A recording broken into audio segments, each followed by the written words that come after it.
Fidelity SME Hub, helping businesses to grow, thrive, and prosper. We are Fidelity. We keep our word. In every part of the country, WemBank is there, serving the needs of Nigerians. From the child whose dreams are as big as the sky, but in need of a head start, WemBank is there for the young tech-driven innovators in search of a financial provider to support their novel ideas. The bold and confident boss lady in need of tailored financial services to fulfill her everyday business needs and maximize her potential. The elderly who want a stress-free day-to-day banking experience anytime, anywhere at their fingertips. The farmers and traders across various value chains who weather the storm with our agri financing. We have been creating values and fulfilling dreams. WemBank, the bank that works. We are with you all the way.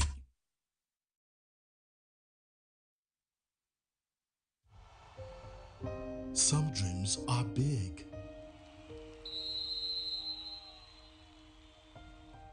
Some dreams are small.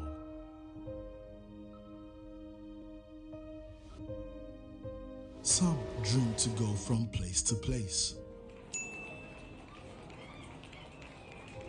Dreams of love and ever after. Dreams and sacrifices that builds the future.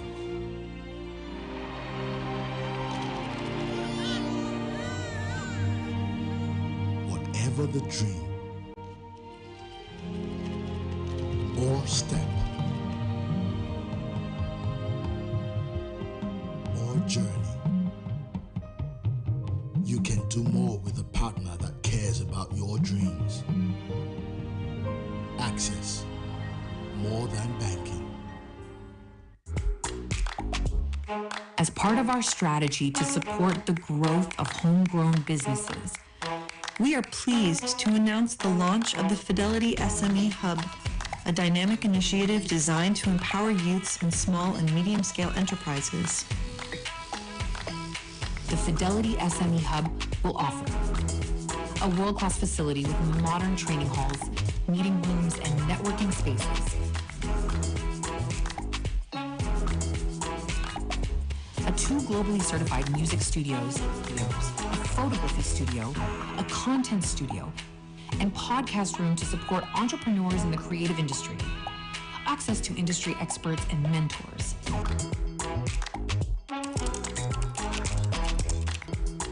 The Fidelity SME Hub, helping businesses to grow, thrive, and prosper. We are Fidelity. We keep our word. In every part of the country, WemBank is there, serving the needs of Nigerians. From the child whose dreams are as big as the sky, but in need of a head start, of a financial provider to support their novel ideas. The bold and confident boss lady in need of tailored financial services to fulfill her everyday business needs and maximize her potential. The elderly who want a stress-free day-to-day banking experience anytime, anywhere at their fingertips. The farmers and traders across various value chains who weather the storm with our agri financing. We Oh yes, confirm. Okay, confirm. Check it. Yeah. Do you have it? You have it, eh? Alright, so that's good. You have it. Yeah. Check. You have it, so you have every other thing. So come back on. Check. Yeah. Please. Okay.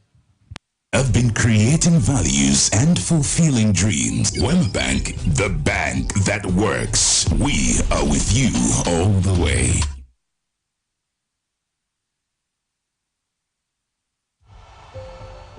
Some dreams are big.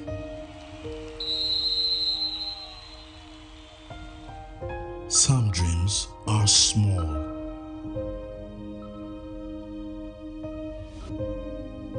Some dream to go from place to place. Dreams of love and ever after? Dreams and sacrifices that builds the future.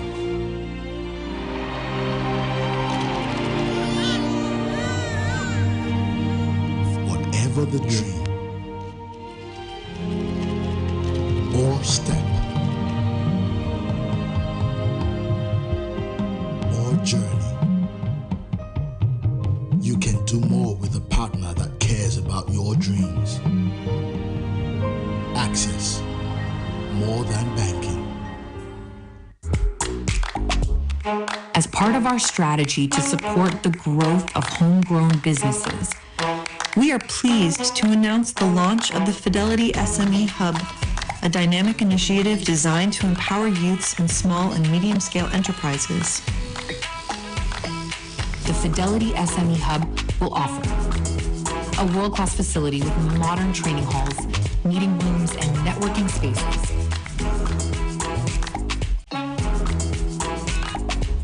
Two globally certified music studios, a photography studio, a content studio, and podcast room to support entrepreneurs in the creative industry.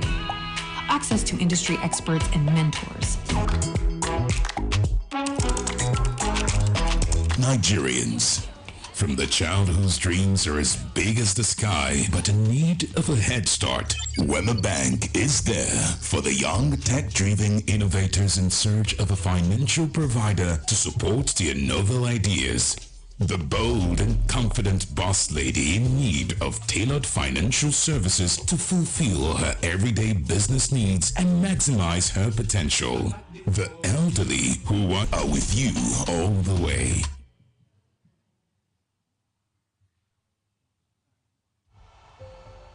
Some dreams are big.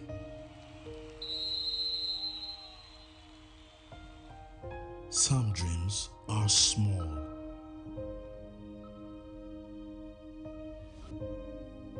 Some dream to go from place to place.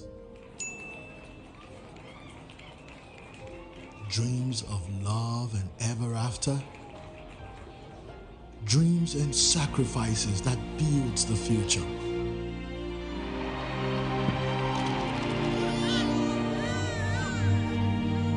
Whatever the dream or step or journey, you can do more with a partner that cares about your dreams. Access more than banking. As part of our strategy to support the growth of homegrown businesses, we are pleased to announce the launch of the Fidelity SME Hub, a dynamic initiative designed to empower youths and small and medium-scale enterprises. The Fidelity SME Hub will offer a world-class facility with modern training halls, meeting rooms, and networking spaces. Two globally certified music studios, a photography studio, a content studio, and podcast room to support entrepreneurs in the creative industry. Access to industry experts and mentors.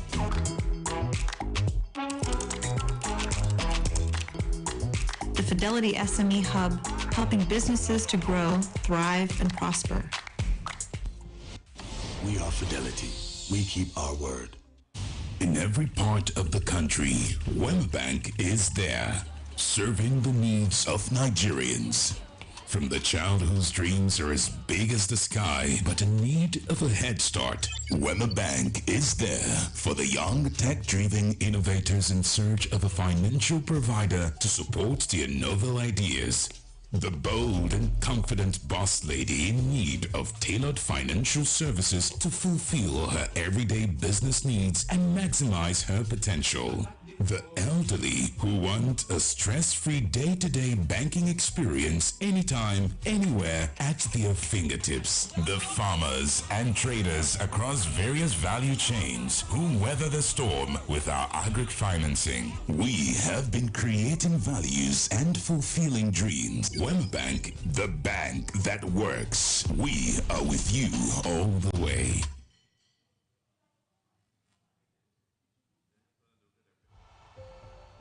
Some dreams are big.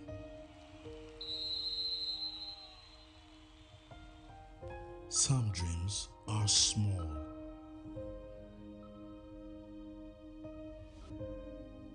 Some dream to go from place to place. Dreams of love and ever after. Dreams and sacrifices that builds the future.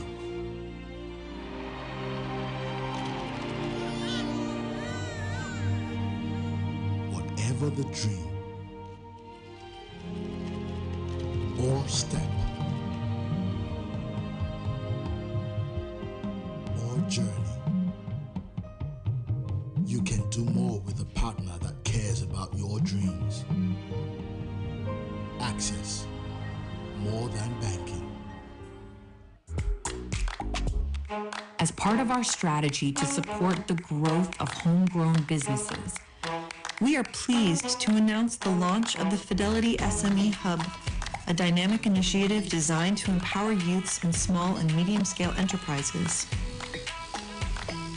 The Fidelity SME Hub will offer a world-class facility with modern training halls, meeting rooms, and networking spaces.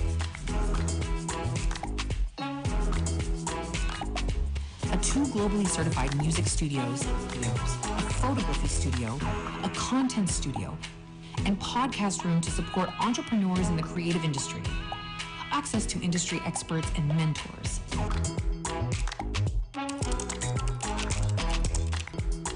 The Fidelity SME Hub, helping businesses to grow, thrive, and prosper. We are Fidelity. We keep our word. In every part of the country, WemBank is there, serving the needs of Nigerians. From the child whose dreams are as big as the sky, but in need of a head start, WemBank is there for the young tech-driven innovators in search of a financial provider to support their novel ideas. The bold and confident boss lady in need of tailored financial services to fulfill her everyday business needs and maximize her potential. The elderly who want a stress-free day-to-day banking experience anytime, anywhere at their fingertips. The farmers and traders across various value chains who weather the storm with our agric financing. We have been creating values and fulfilling dreams. WemBank, the bank that works. We are with you all the way.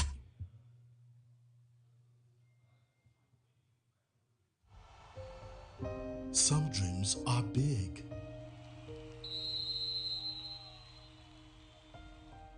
Some dreams are small.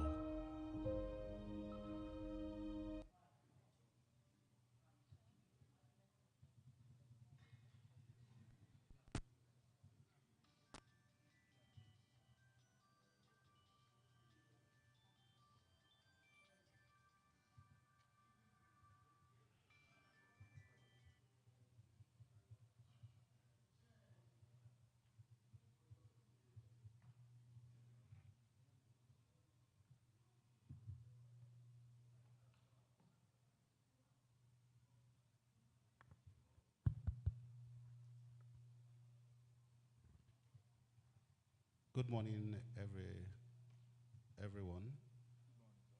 It's nice to see all of us back today. Today is the last day of the AGM and the conference section. Thank you for coming in good time. There will be a slight change in our program. So typically the way it's structured, we were supposed to have breakfast before the commencement of the section. But it's obvious that the hotel is not ready. So what we intend doing now is to take the first section this morning. After the first section, we have our breakfast. Then we can come back to continue with the program. But before we start today, we need to commit everything to prayer, to God's hand. And I will ask that one of us, chief priest, so please open today's event with prayer. Thank you. Razak. Mr. Razak, please.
Thank you, Mr. Razak, for the short prayer.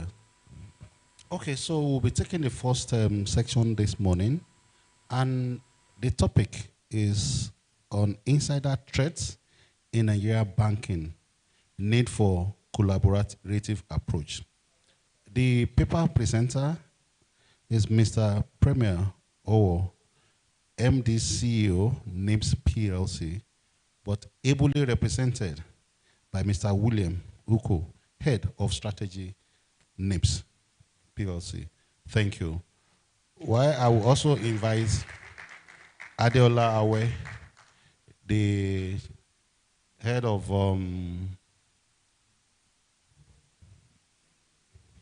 the System and Payment Committee for the addition to anchor the event. Thank you.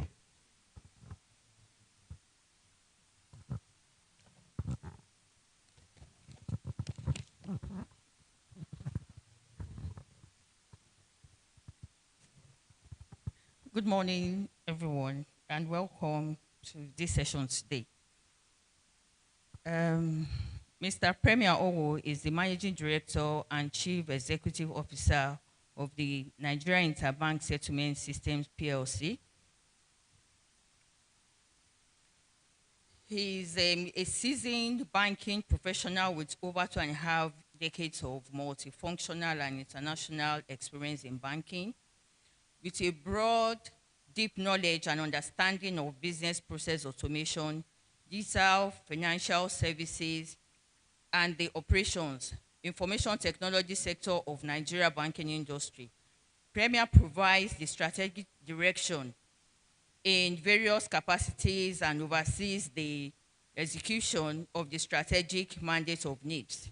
He holds bachelor's degree in MBA, a member of Chartered Institute of Bankers of Nigeria, and an alumnus of several prestigious Nigeria International Executive Business Schools. Is ably represented by someone that I saw the vision of the color he will put on, and I decided to put on the same color. You're welcome, sir. Thank you very much. Good morning, everyone. And thank you once again for the opportunity. Like I said, regrettably, he couldn't come. Some commitments came up relating to the board, and he needed to address them. But he sends his regards to everyone, and I'll do my very best to communicate just the thoughts that we have as a contribution to this unique event. All right. Like I said, I'm William Uko. I'm Head of Strategy and Research at NIPS. And I'll be speaking to the topic that was assigned to us, insider threats in Nigerian banks. Now, there's a way I would like us to look at it. I know I'm assuming, but I think I may not be too far from it to say quite a number of us, we've been part of the financial services sector. And in the earlier years, probably in the last maybe 20 years ago or something, naturally it was dominated by the banks. But the entire sector itself has evolved such that we have multiple, myriads of players.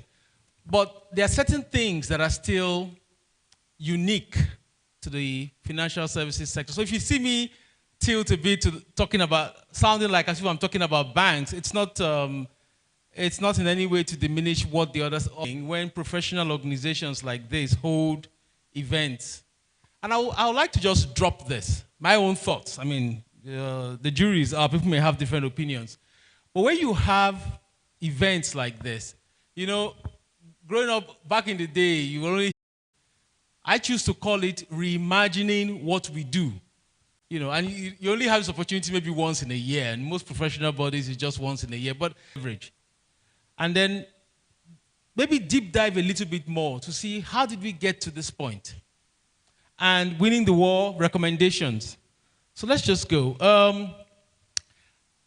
The major takeaway from this slide, if you look at it, is that the digital payment culture has come to stay.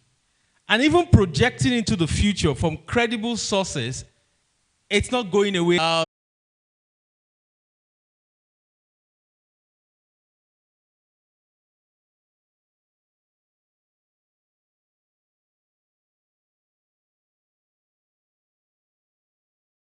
compliance and respect for the rules.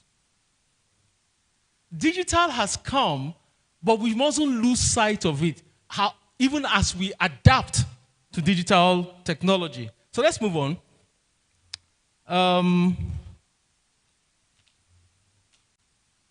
Sorry, I'm coming. Why is it not moving? Is it frozen?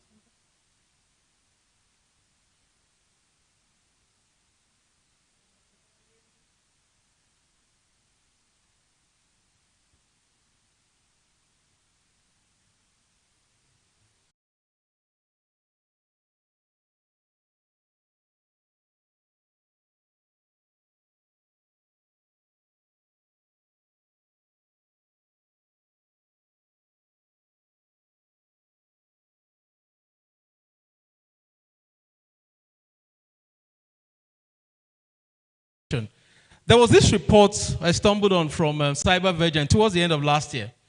And it was interesting. This is just a minor, I will urge, I'm sure most of you must know about it, but I will urge everyone to look at that report. When they detailed the types of cyber crimes in Nigeria, it was frightening. You would almost think that we've spent the last 20-something years incubating terrorists. I mean, it was that detailed, different types of fraud, and I couldn't believe it was my country they were talking about. But it was true. And the summary was about 600,000 attacks occurred in the first half of 2024 alone. Cyber attacks, different forms. So it's a whole industry that has developed. Now, the point is, if you look at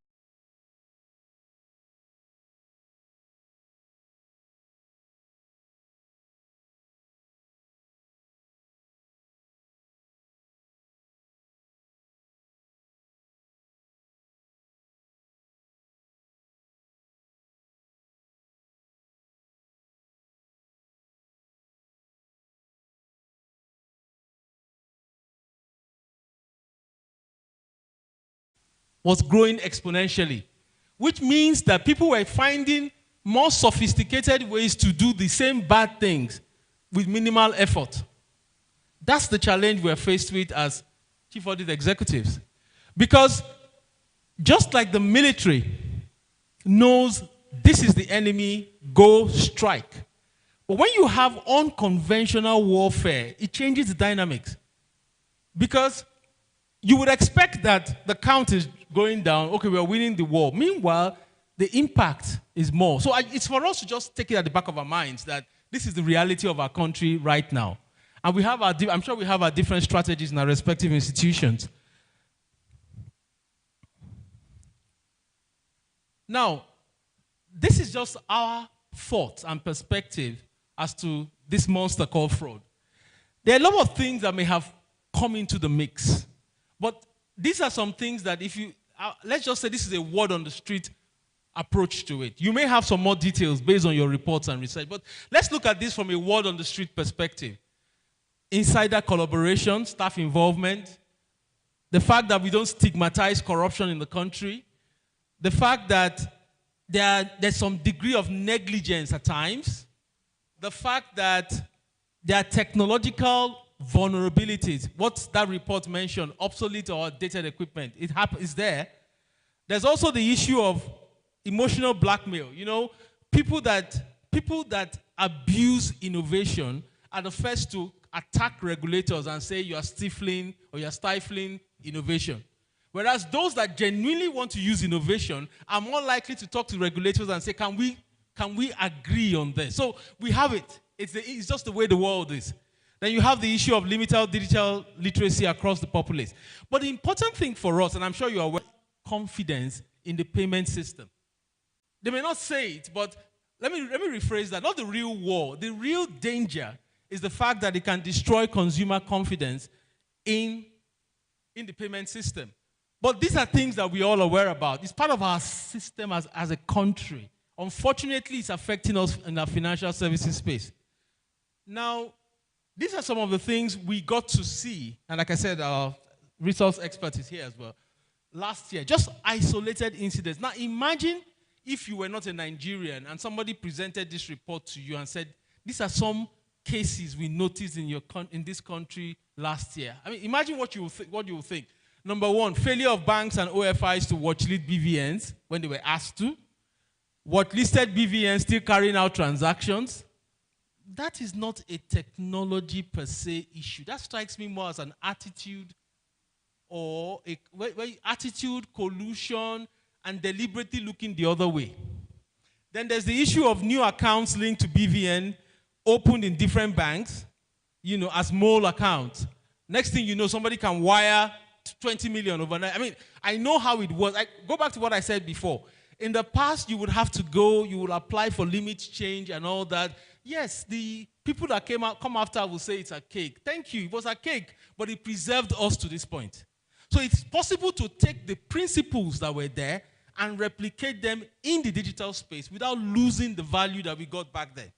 So look at some of the things that happened. A single individual was found to have 100 unique BVNs because some people will cache the BVN and begin to merchandise it and then come out and blame the institution, blame the banks, blame NIBs.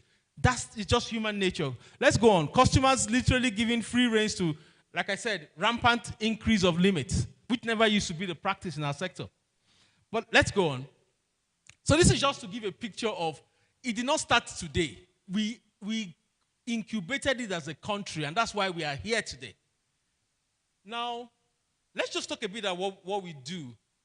Now, over the years, we've had the benefit of, the mandate in NIBS is shared service, interoperability, lower the cost for the industry, and as much as possible, provide services that everybody can benefit from, right, at minimal cost.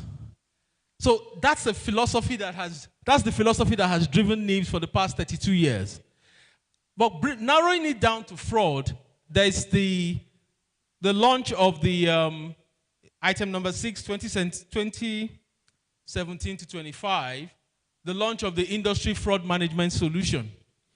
Now, the import of this slide is just to emphasize the point that everybody cannot be in cutthroat competition, otherwise the system will fail. So, fortunately, CBN and our founding fathers back in the day decided to create this institution that would help manage the whole thing. Commercial in thinking, innovative in thinking, commercial in nature, but not driven by cutthroat profit. Rather, driven by providing services that people can leverage. If you notice, item number 12, the core banking was launched recently. And the intent is that some institutions are not as, some categories of banks may not have the wherewithal to have their own core banking. So there's the NIBS, we launched a core banking solution, which a number of them have keyed into. So that's just the thinking. But let's narrow it down to fraud.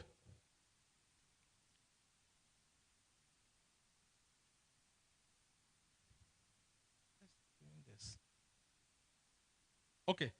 So I mentioned the issue of the fraud management solution. Now this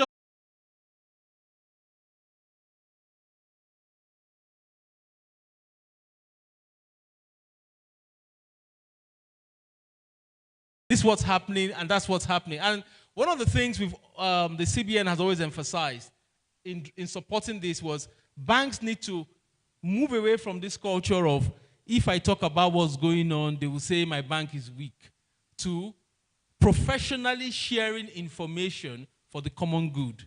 So I want to urge you, as you discuss with your respective organizations, encourage them, encourage the leadership to see this as something for the common good. Let's be honest. I said it at the beginning. We've taken responsibility for BVN since 2014. We are custodians of ICAD. Every responsibility, major responsibility from the CBN for the ecosystem is placed at NIBS. So there's nothing, there's no benefit there's no profit incentive that we want to make an institution that has done this for 32 years compromise your data. The important thing is that we need to have information to be able to act collectively and get the job done. Now, let's quickly move to a couple of things we're doing, right, generally on the fraud level. BVN data cleanup, that has become very important because in a bid to democratize it by policy, CBN and so many other things, well intended for that matter, but some people have begun to abuse it. So there's a lot of cleanup needing to be done, particularly from the agent's perspective, and it's ongoing. There are talks about engaging with the judiciary concerning speedy adjudication when it comes to fraud matters, because a lot of fraud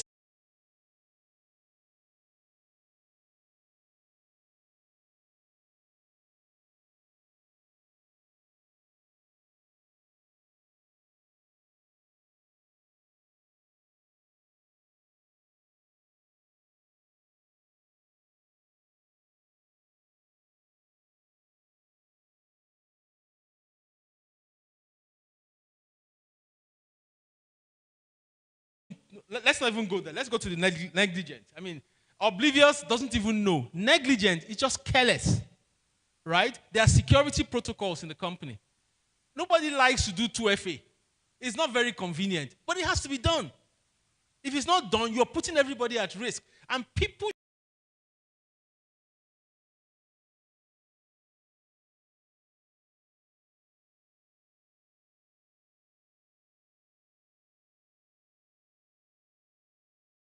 should understand that there are sanctions for what they do.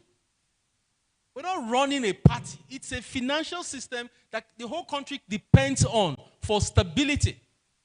But this is what happens. We have negligent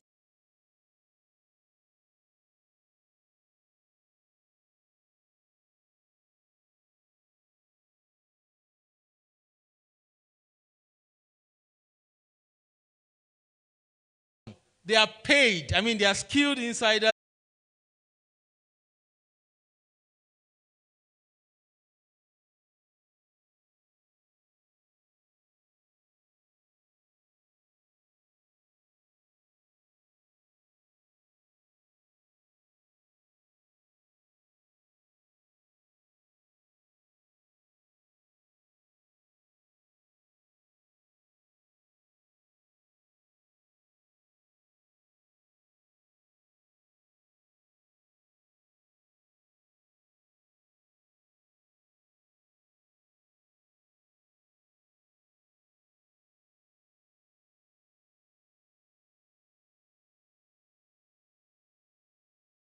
Either or per se.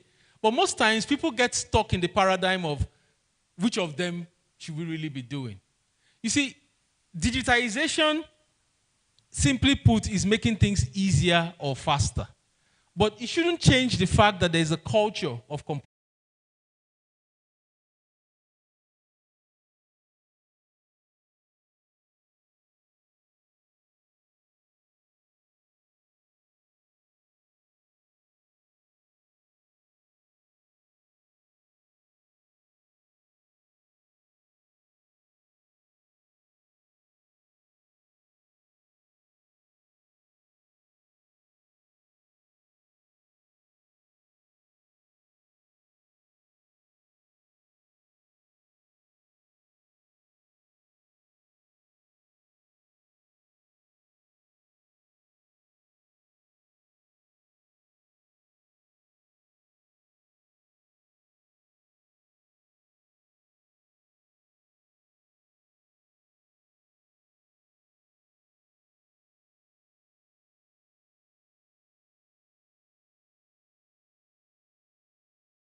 He's the current Chief Information Security Officer for Stanbic IBTC Holdings PLC and the first chairman of his Chief Information Security Officers for banks in Nigeria, and leads a team of information security professionals in protecting the organization's information asset. He has led many large-scale security projects, like setting up a security operations center, implementing an enterprise identity management platform, and delivering an enterprise fraud management systems. He's an alumni of a prestigious Lagos Business School in Nigeria, where he graduated from senior management programs, holds a first degree in physics and a master's degree in business administration from Obafemi Awolowo University, and a range of IT and cybersecurity professional certifications.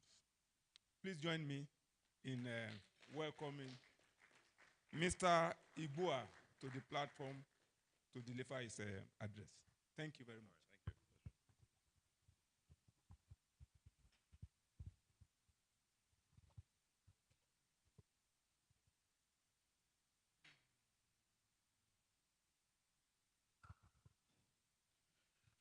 All right.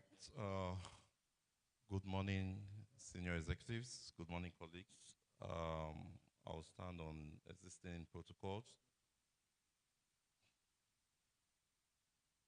Let me try this. Okay, cool. All right. So it's a pleasure being in your midst.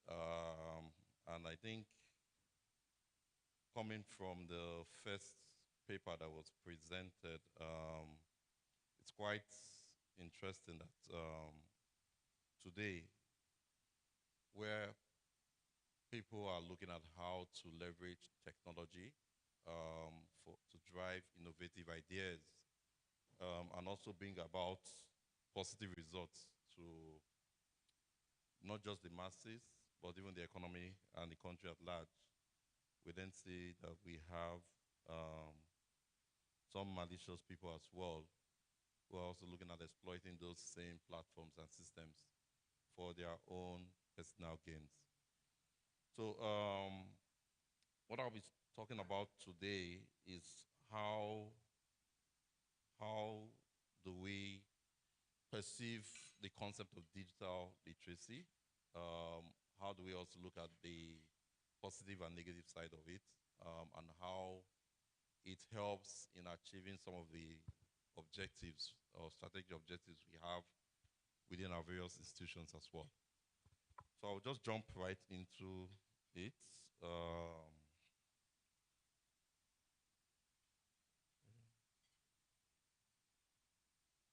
Okay, so this is just a rundown of what the structure of the presentation looks like. So we're going to be talking about what, first of all, you need to understand what digital literacy is, what are the components, how do we look at the threats as well, the risks, then focus on what the subject matter is today, which is speaking around online scam. Then we'll now delve into the importance, then how do we then develop these skills, and probably other recommendations that will be made to the larger audience as well. All right, so first things first is just to know that out there are multiple definitions when it comes to digital literacy. But when you then look into the different definitions, there are certain common themes as well. Basically, for me, it's all about the effective use of digital assets and also ensuring that you have the right knowledge and skill as well to be able to use the digital assets. And you're able to also do this in a very responsible manner. Now, what is also key is that we look look at the common word, effective use of information technology. That's what stands out from all the various definitions. Now, what are the skills that are required to be able to ensure that you are able to then deliver on that effective use? One says you have to have general knowledge. You have to understand how to use those digital devices and tools as well.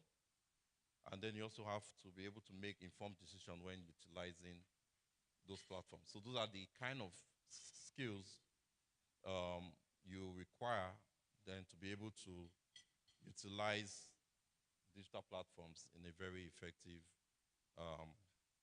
manner.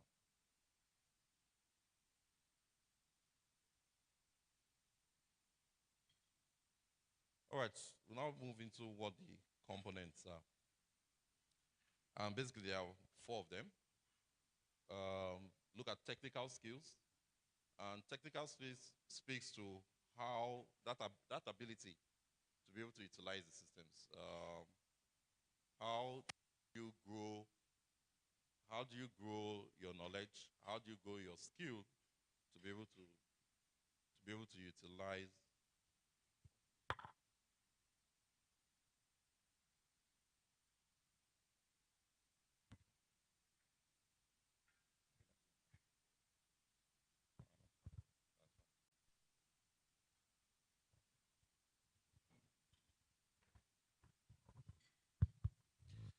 Sorry, just a slight adjustment to the arrangement. We want people to pick their breakfast, sit down before the presenter continue with the presentation so that we can get value for that presentation because it's very key to us and to what we do.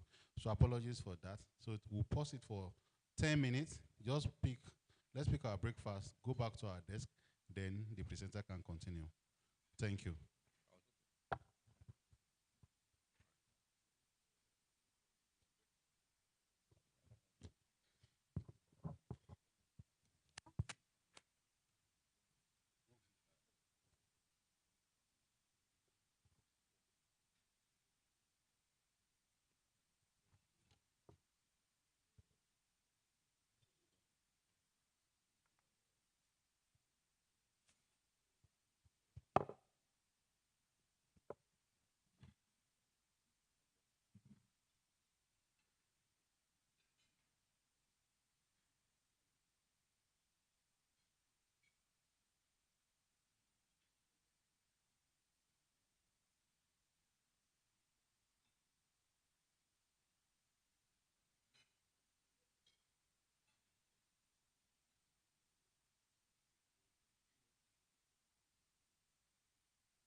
Please, let's settle down, please.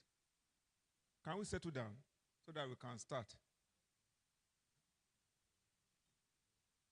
Please, let's settle down. Let's settle down.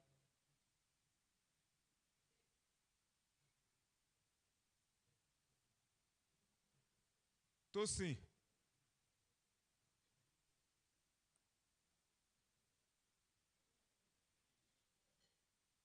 All right, so please, we are starting now. I think we can start.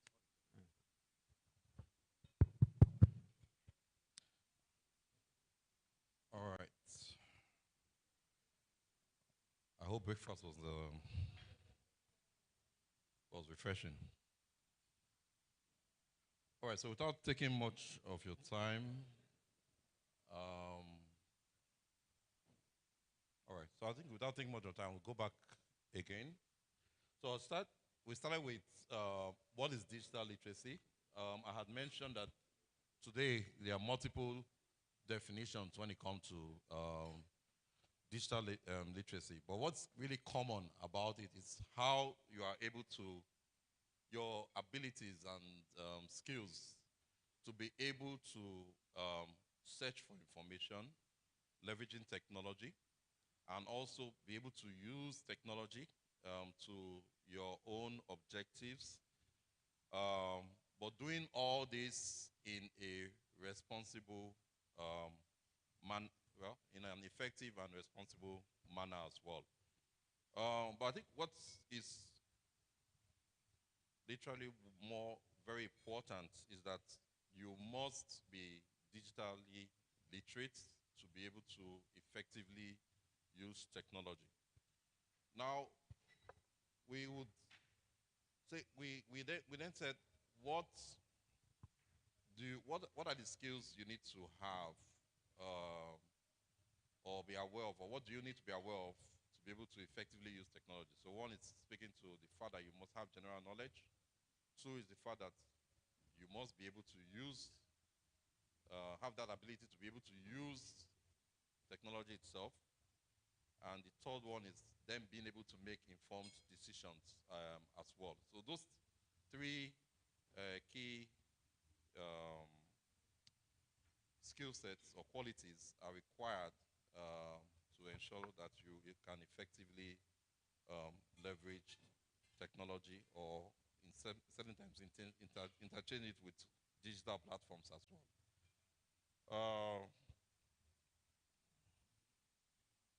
All right, then I talked, no. All right, cool. Then I moved into the components of digital literacy, and we talked about 4 components. So one is the technical skill, 2 it's information management, communications, and then safety as well. So it's quite important that we understand these 4 components well. One, you need to have the right ability to use tools and use digital platforms. So you talk about things like your office. For developers, you talk about programming. You talk about web design. So that those are technical skills that are required.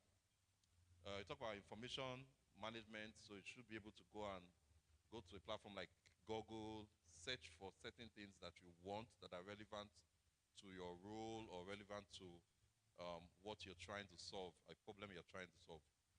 And it's very important. You just can't go to Google and you're trying to search maybe for the meaning of a word and you don't know what to type on Google. Do you understand? So that's kind of a skill that is also required. There are certain people that would go online today and they can spend a whole day trying to search for information that relates to a particular problem they're trying to solve. But there are also certain people who would go online and will spend just a couple of minutes bringing out the data that is required. So you can see that, yes, you've achieved same results, but one, it's more effective because you've done it in a shorter time. So those are things we need to know and note as well. Then communication and collaboration, you must know how to communicate. You can't, all right, so I'll use the typical example today. we're trying to, there's a risk that there's possibility that, or you've gotten a notice that your bank will be targeted in a short while. Then you then go on to an email and you're sending it to your executives or your MD. And you just write, my organs, the bank is wide open. Oh. They've called us to notify us that our bank will be targeted in the next 1 hour. What will be the reaction when the executives see that kind of email? you can imagine. So it's not just communicating, but communicating in an effective way. So you must understand your audience. You must be able to pass the message in a meaningful way. And it must also be short and precise, straight to the point. You don't want to start with, I went to, or I left the house by 10 a.m. I went to Jakonde, I got to Jakonde by 11 a.m. By the time I got to the office around 10 a.m., or rather, so by around 12 noon, I received this email by 1 o'clock. By 2 o'clock, the email said that there was going to be a fraud against the bank. You spent all right, so it must be straight to the point. And I think the other things are about collaboration as well. You must also be able to leverage digital platforms to be able to collaborate. Earlier on was mentioned that there's a WhatsApp group that helps in effectively fighting and combating fraud as well. And I think that is very innovative, and I think it's a nice idea as well. It should be encouraged more. And I think there has to be that cross collaboration as well. So while we have, and I'm happy that the committee allowed us to come and speak today, or allowed me to come and speak today, it shows that there's also that collaboration that's well appreciated as well. So I think it's quite key that when we are collaborating, it's not just limited to our own area of influence or our own area of skill. It should be cut across board as well. Because we are fighting just one common enemy. But based on our roles, we all form part of an organization. So it would be nice that the different roles also work together to be able to effectively fight off that common enemy as well. Then we'll talk about digital safety. And this is very, very important because with the manner in which business has transformed, where the businesses today have decided to leverage technology and digital platforms to be able to promote their services as well, it's quite key that we, as digital literate individuals or people, we pay a lot of attention to the kind of information we put out there.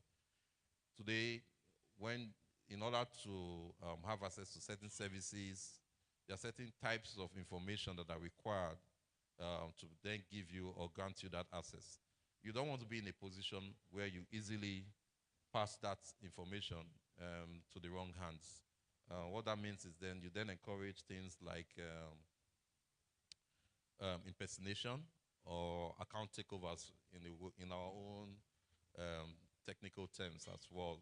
We don't want to encourage all that. So we have to be, in terms of being digital literate, you also have to understand how to protect and ensure the safety of your personal information when they are on digital platforms as well, because they can easily be used to target or ensure that you fall a victim to some of these schemes.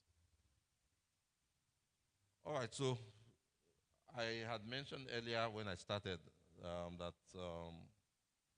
why certain ideas are embraced as positive ideas.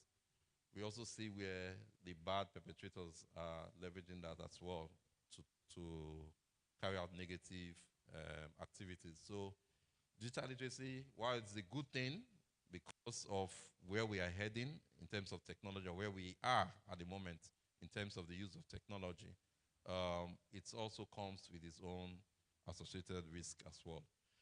So it has three core risk areas: content risk. And in content risk, we're talking about access to bad or negative information. That's where content risk falls into. So you say things like being able to pornography, disinformation. So that's what falls into those categories of content risk. Then we talk about conduct risk, where the skill or knowledge is used to perpetrate bad behavior as well. So you're talking about online fraud, cyberbullying, cyber stalking. These are all bad behaviors. Then we talk about contact risk. Now, contact risk then talks about you being targeted or being a victim to the effect of bad behavior or bad use of technology as well. So these are the different categories that fall under the risk area for digital literacy, and I've given sample examples as well. All right, so today, coming to the topic of today, we'll be focusing on online scam. An online scam is quite common across those different risk areas as well. So it's a key digital risk. And I've given a few scenarios. If I believe all of us are quite familiar with this when we talk about phishing emails. We talk about fake bank websites, talk about mobile payment frauds, and also social media investment scams. By just show of hands, is there any organization here that that's not aware of all this? I don't think there's anybody. Well, I think so. It shows that it's a common problem across board. I just wanted to reflect that. So I think it's good that we understand what really scam is all about. It's just a dishonest scheme, which most times results in fraud. And basically, it's about gains. The gains can be financial. It can take other forms as well. But I think if we take a look at why this is becoming a growing threat when it comes to our type of business as well, you just look at the statistics. If it starts with the local data that we have, which is speaking to the NIPS fraud report, that of 2023, Q4 2023, NIPS had mentioned that about 18 billion naira was already lost to fraud. And most of the channels that contributed to that were mobile, web, and port channels. So these are all digital related platforms as well. And it shows that they are being abused for the wrong purpose. We've also that from a global perspective, according to Global Anti-Scam Alliance Group report, that over $1 trillion was lost to scammers in 2024. So it shows that these indices also shows that it's a lucrative business, and I don't think it, like was mentioned earlier, it's not something that's going to go away anytime soon, and that's the reality. We can't have 100% good people, like was mentioned during the first presentation. So I think it's something we need to pay so much attention to. Just imagine what $1 trillion USD would do to our economy today. Well, this sits in the hands of the wrong individuals. So we've continued to see that as digital platforms evolve and become more innovative, the scammers themselves are also evolving. And what they are doing is the tactics are not actually changing. If you really look behind every incident from fraud, you would see that the tactics remain similar.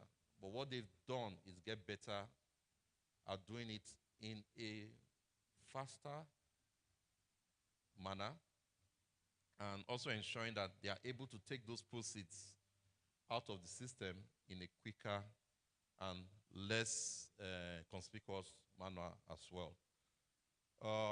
And also make it, I think what they are trying to now achieve more is where you then lose trace, any form of trace, when they carry out these activities as well. So they are becoming more sophisticated. I think that's the right technical word to use. All right, so I think what I now want to do is take us through some of the common online scams that we see today. I'll start with the very traditional one that we all are used to. We call it advanced fee fraud, but it's, if you remember, it's formerly known as 419. So what this entails is where they send you large number of emails to a broadcast of email addresses requesting for financial support, to be able to carry out maybe one type of business, or to help in some medical scheme, or the fact that you are required to, there's some trades that needs to happen. They need funds to be able to carry out that trade, and at the end of the day, you share profits. So it's always going. The profit margins are always very lucrative, and they look very attractive as well. So I think it's all to play on your emotions and get you to be part of that scheme. We also have those that come in form of lotteries. They tell you you've won $1 million. If you need to collect your award, share certain type of data so that they can contact you. The whole idea behind that is just to ensure that you make that first initial contact with them, and then they have that ability to assess you and play on your emotions as well. We also have dating and romance scams. This is where people pretend to come into a relationship, or they're interested in a relationship, and they lure you after winning your trust or emotions. Then they start taking advantage of that for financial gains as well. Yeah, we all understand computer hacking. That seems to be the most predominant one today, which does not require any form of interaction. I think it's become highly sophisticated in a manner that, so initially when hacking started, it was more around privilege, taking advantage of privileged permissions as well to be able to execute. But I think they've gone highly sophisticated now. Even your basic user accounts. Just imagine a user having access to be able to download a software or a script to your system, and they leverage the local account of that machine to be able to carry out action. So it doesn't really require any much of your interaction as well. Then we talk about the online shopping auction scams. These are also quite predominant. Then banking, the ones that are quite common to us that we know, the credit card and online account scams, where they target things like your credit card schemes, your Bing accounts.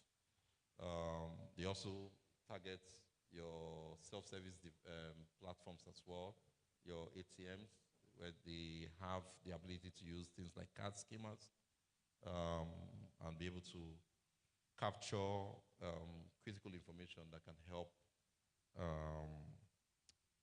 make that attack successful as well. And I think what is also worthy to note is because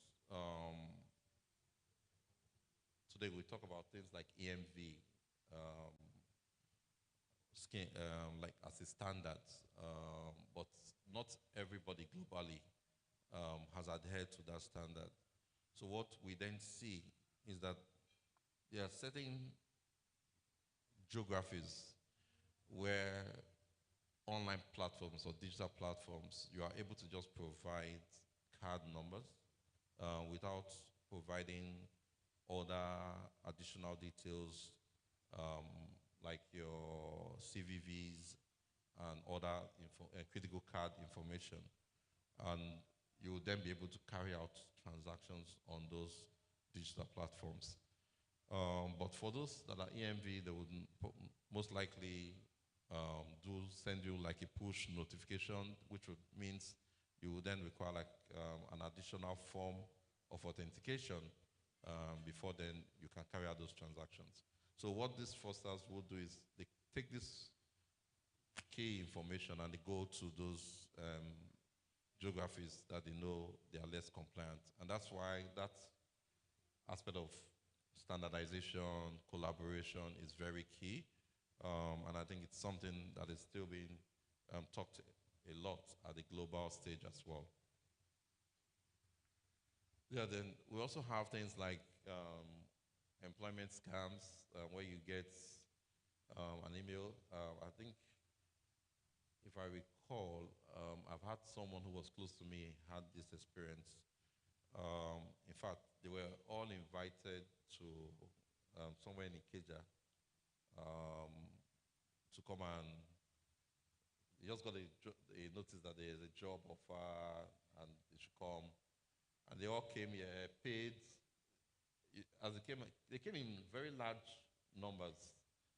And you come and they're asking you that you have to pay registration fee. You understand? For a job offer, you're paying the registration fee again. But you know, because of that desperation, the economic challenges, people fall victims to these things.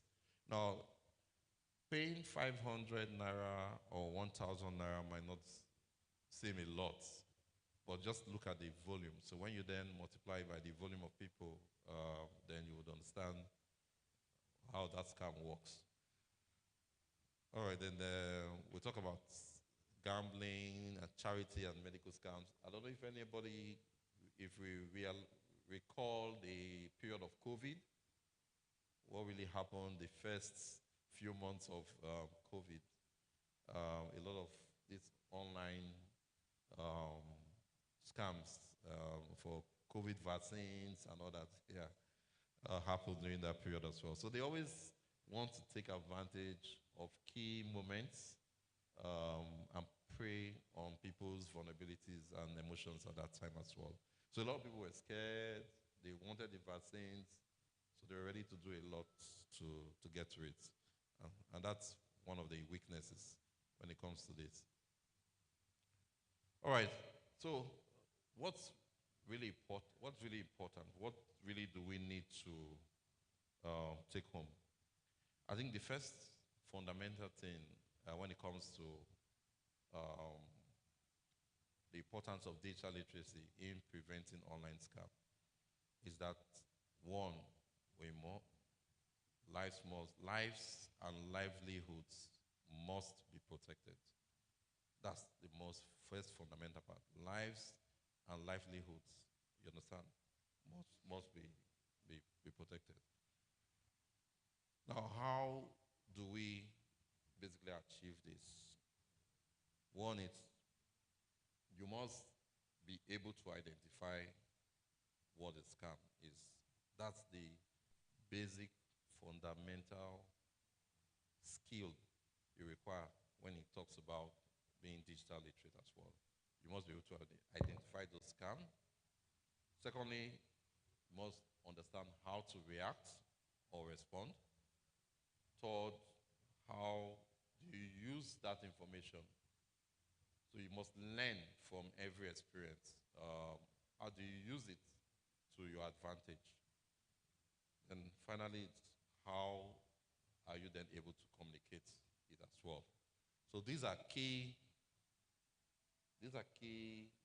areas that we must always take note of when it comes to the importance of being digitally literate in order to be able to prevent online scams as well. All right, so I've also kind of made a few recommendations on how then we can improve in the area of digital literacy. One is about its fundamental training is necessary. If you have to build skill, you have to be trained to build skill. It depends on how you want to achieve training. You want to do it self-paced, or you want to do a classroom-led training. But we must ensure that we encourage training as well as the program. We must also partner, so that speaks to collaboration, ensure that we can make use of ourselves in being able to, we can learn, because collaboration, you can look at it from two ways. It's that you decide that you want to be a reactive organization or you want to be a proactive organization. Now, if you want to be reactive means you want to learn by experience. But if you want to be proactive, you want to learn from experience, you understand? So you take experiences of other organizations and use that to ensure that you are proactive from your, then continue to, so that's from an industry perspective. It's partnering with the regulators to ensure that the words around online scam are out there regularly. Then one that we don't do very often today, maybe we do it in our individual institutions, but something we don't do at an industry, from an industry perspective, but we're working on how to close that loop. It's about conducting regular drills. And I want us to also take home today, when we talk about collaboration, we should look at it end to end. In each organization, you would have roles that are responsible for detecting online scams or online fraud, whatever you want to call it. You also have rules that are meant to prevent it. You also have rules that are meant to respond once there is an impact from a successful online fraud. You also have those that are meant to recover. Then you have those that are meant to restore back those services. Now, the reason why I have kind of broken it down into these different categories is for us to understand that these roles are required to ensure that end to end you are successful, or you've effectively prevented or managed or addressed online fraud. Now, if we look at today's trend, a lot of the drills that happen in the area of cyber. So you're having the CISOs, they are conducting simulations. You're having CIOs, they're conducting disaster recovery tests and all that. But the reality is that we should start looking at how we tie these different areas together.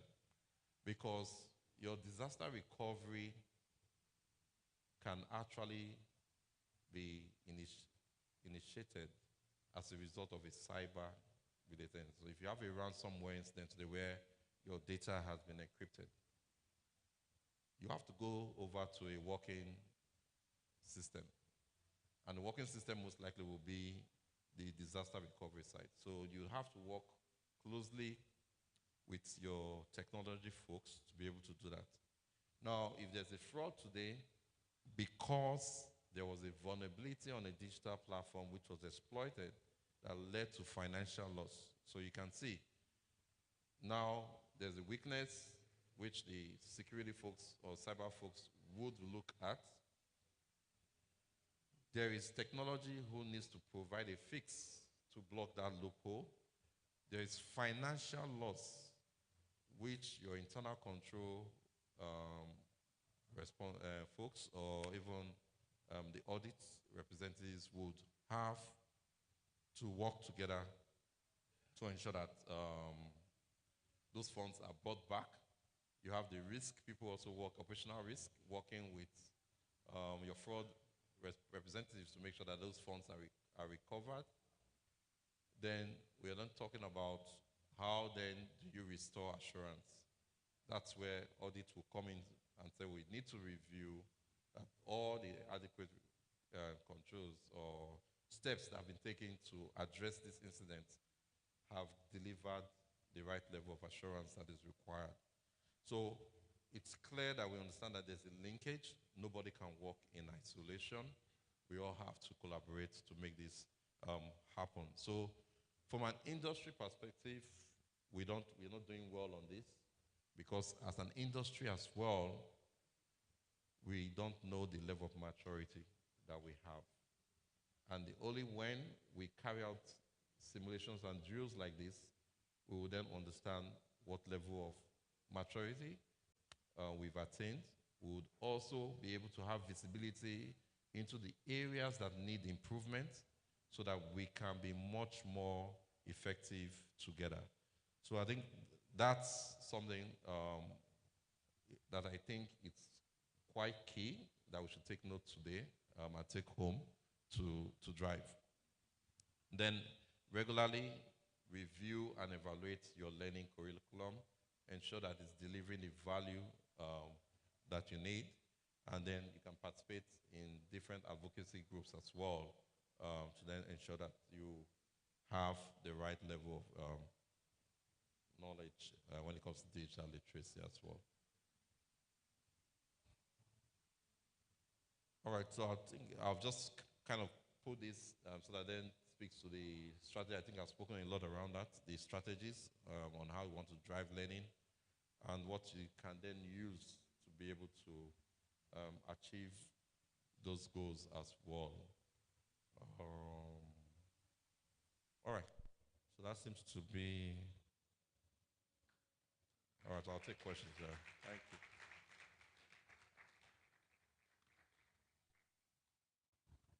Thank you very much, Mr. Igua, for your insights on this topic of digital literacy and how we can't use the tools to protect ourselves against online scam. But before we allow you to go, and my colleagues may have some questions for you. So any questions, colleagues? Are there questions, please?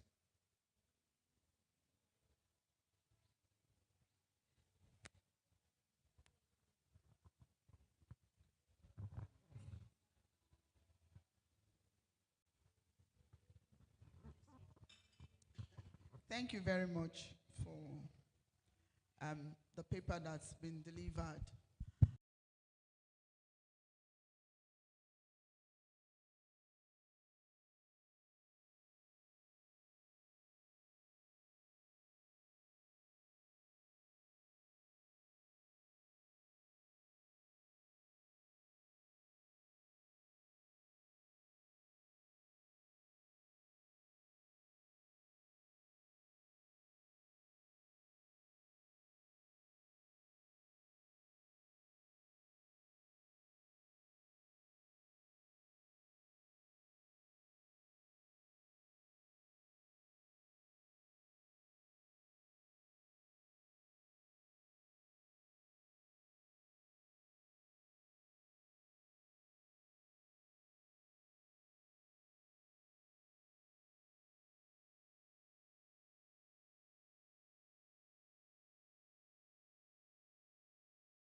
And I think the CISO needs to appreciate that effort because that ensures that you quickly have insights into what your risk landscape looks like.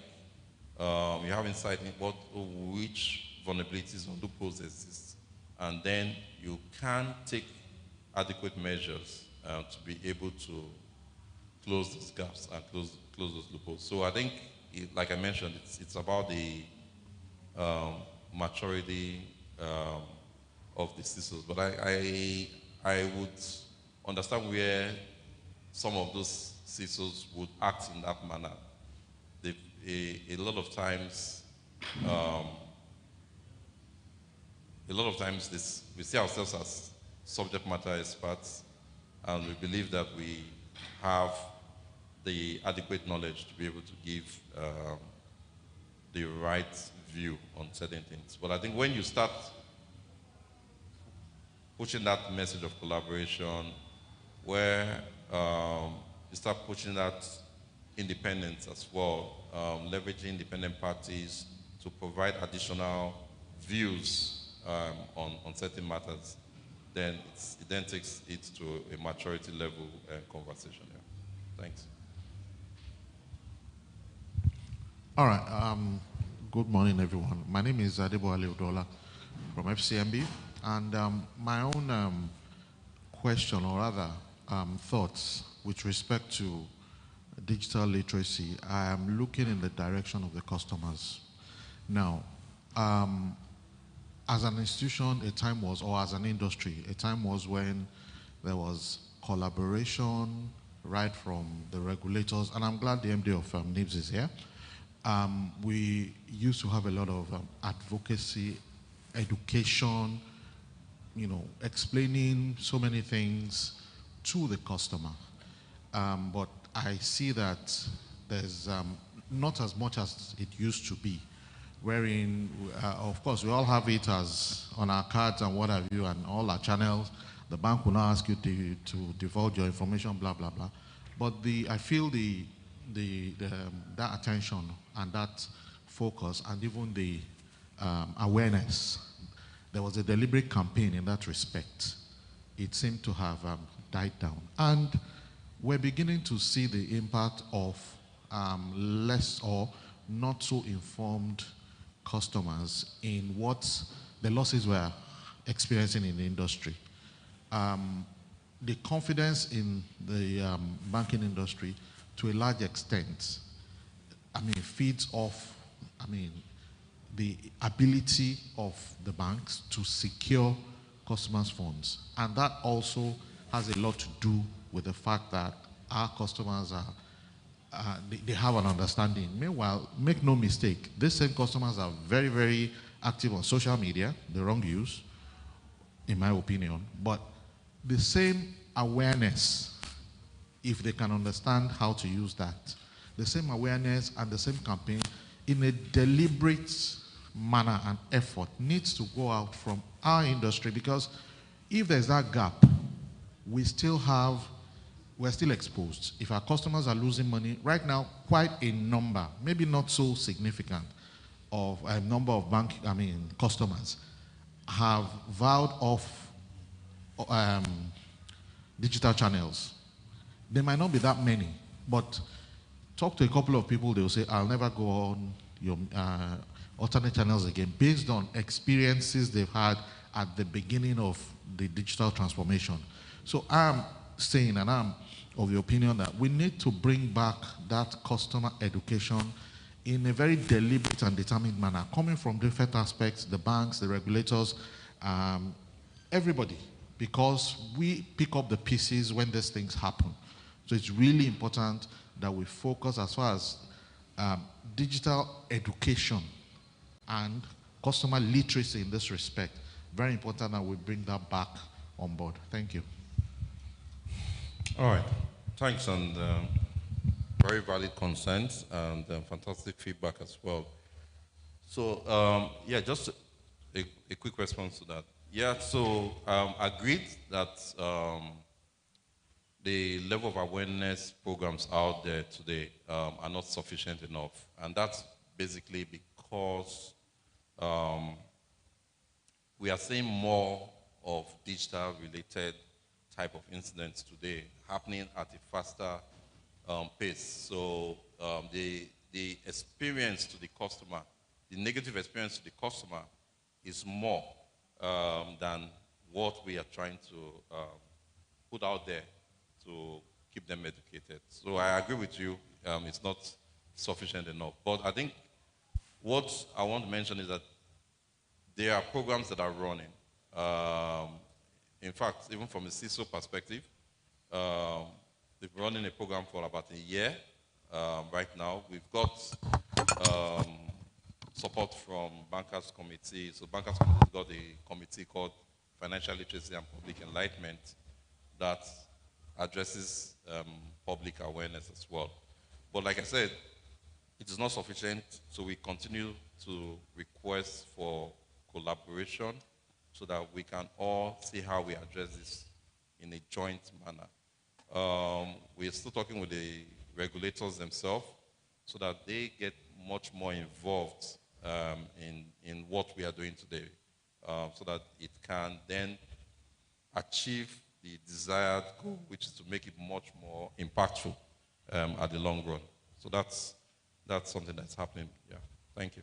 Thank you very much. Thank you very much, Mr. Ibua. We need to come.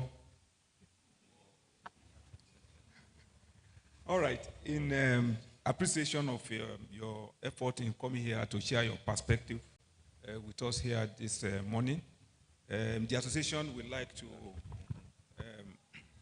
give this to you as just token of our appreciation. Thank you very much. All right, thank you.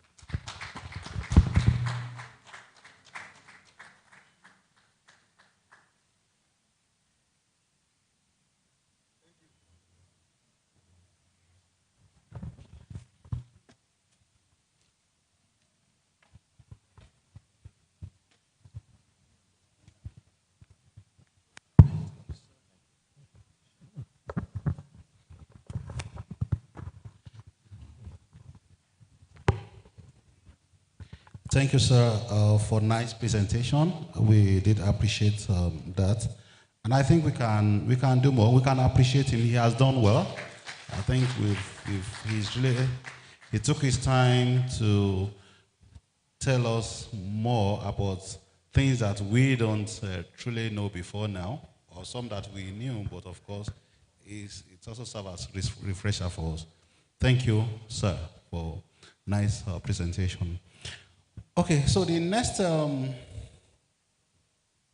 section, we will be doing it differently this time around.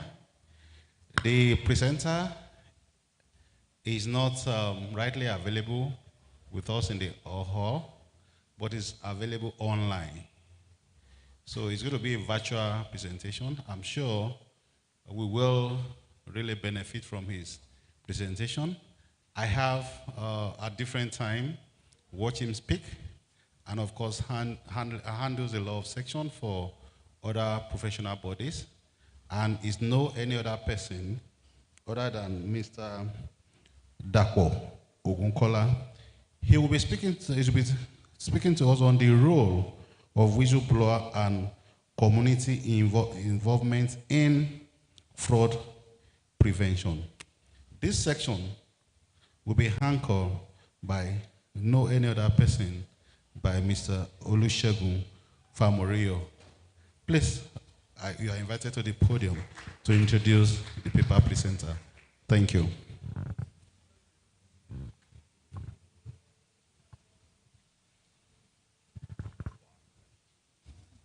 Okay, in the spirit of digitization, we are moving to another level.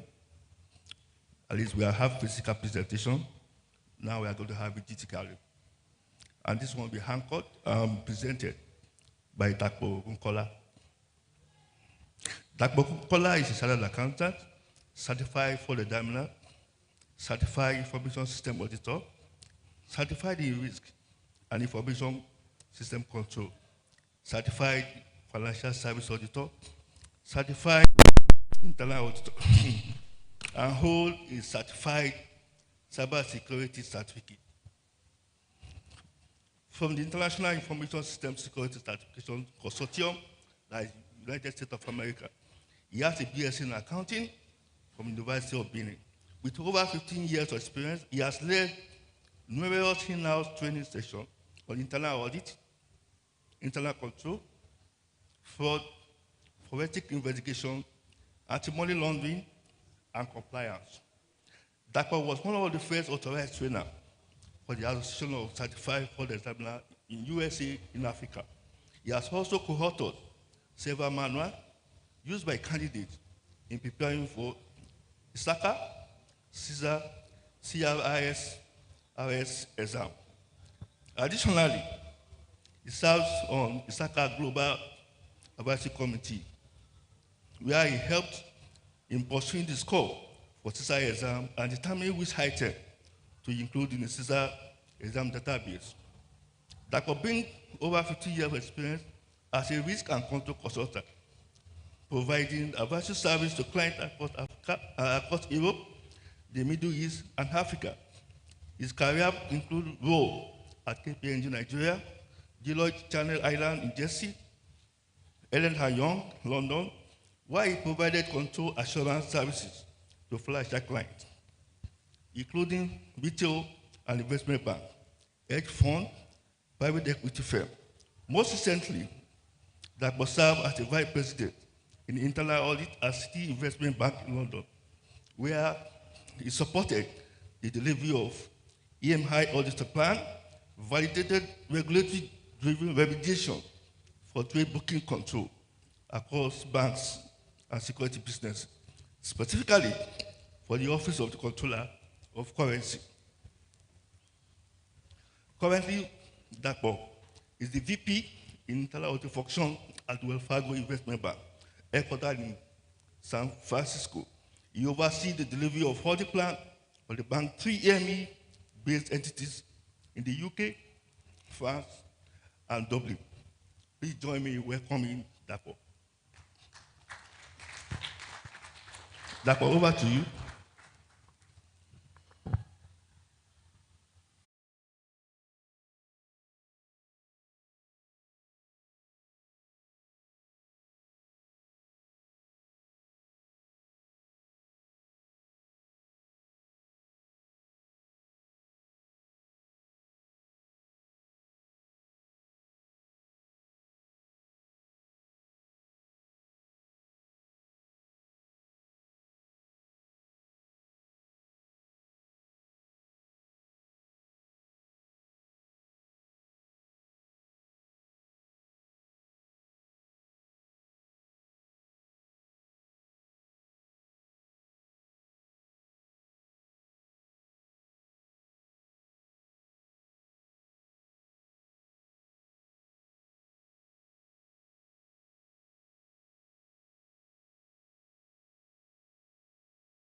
your staff, your students, your also if you just want, so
widely. The people that have access to the confidential information are being reported through your whistleblowing program.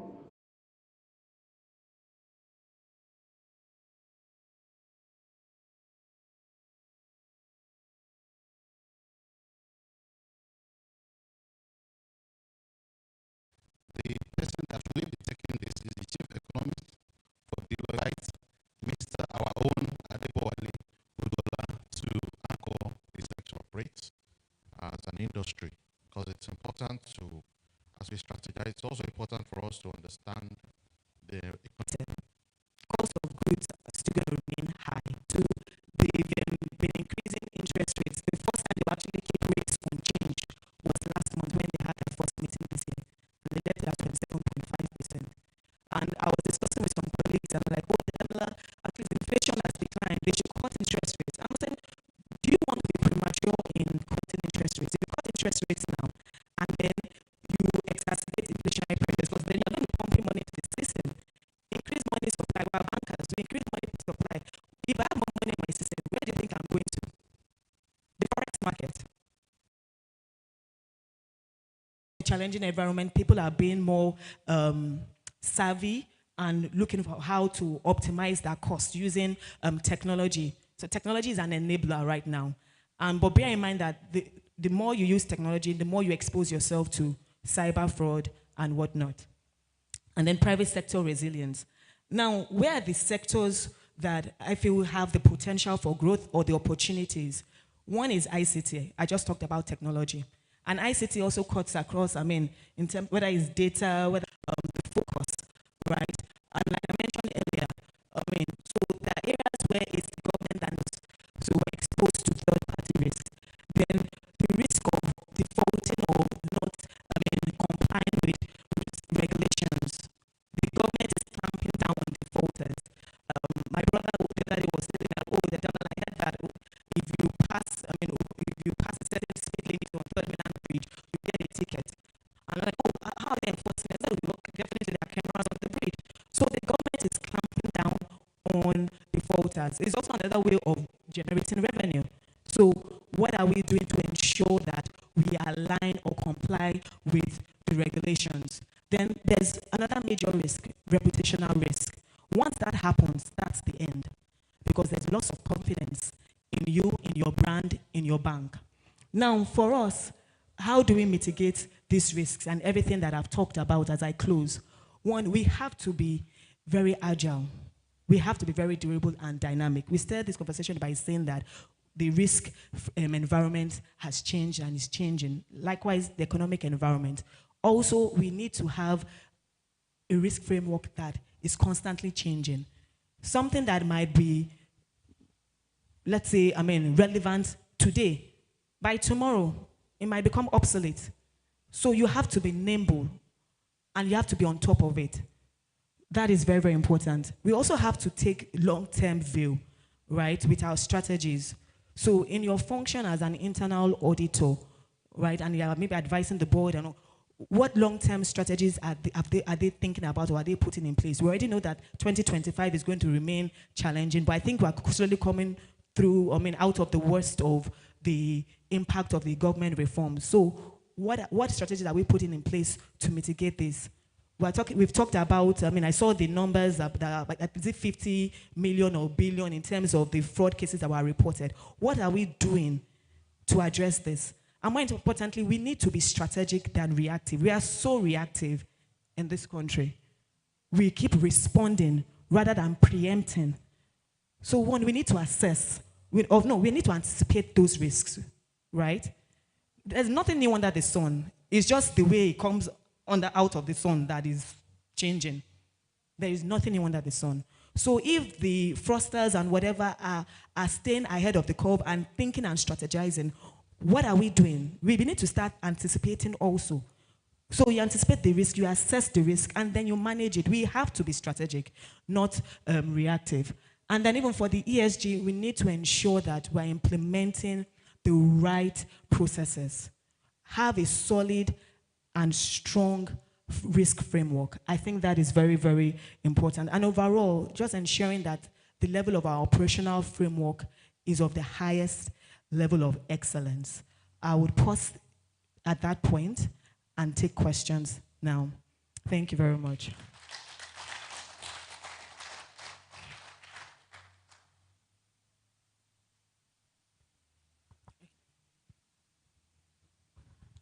Thank you very much, Damilola. We've heard how the outlook for 2025 stemming from 2024. So hold your horses as far as inflation is concerned, and as far as prices dropping is concerned.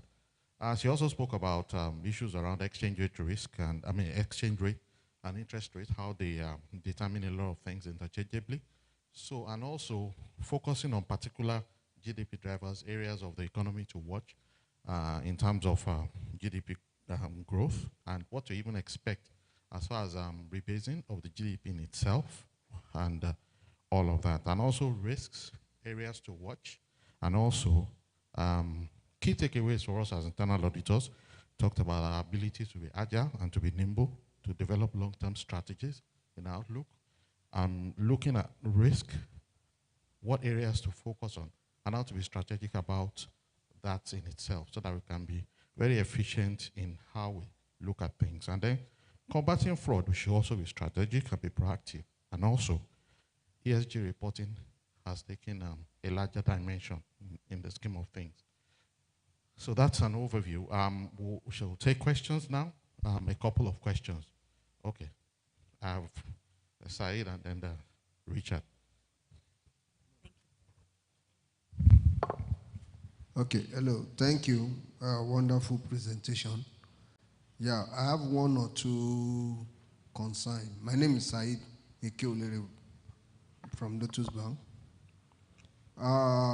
From your analysis, you made us to understand that financial sector will be growing by 29.5%. That's what it grew by in 2024. 2024. Yes, but So all things being equal, it should grow around that same level. Okay. Yeah. While we are looking at the real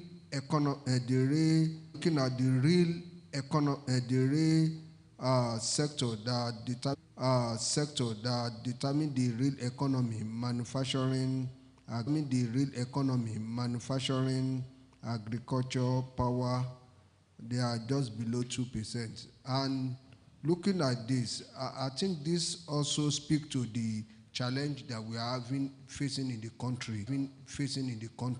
What it means is that the real economy is not growing. And what can we do differently that can change the dynamic? Then secondly is on the issue of you talk about on Dangote, about the refinery. So the truth is that what we are witnessing presently, my personal opinion, I think Dangote is just taking advantage of the monopoly. Is not really an a kind of you say? Is not a kind of free market driven position. Yeah, because what he does is that he just look at the market and look at what the other importer wants to do. Then he come down and decide one night he will reduce 100, the other night he will think. So what can we do to make the market more competitive and more challenging so that at the end of the day, the entire country will be beneficiary of it? Thank you. Thank you, sir. So for the first question in terms of the real sector, what we can do to boost the growth of those sectors, so for instance, manufacturing, agriculture. So one major issue is infrastructure. Once you can address that, you will start to see a pickup. And by infrastructure, power is a major thing. I know I talked about the fact that, yes, there's power from the grid.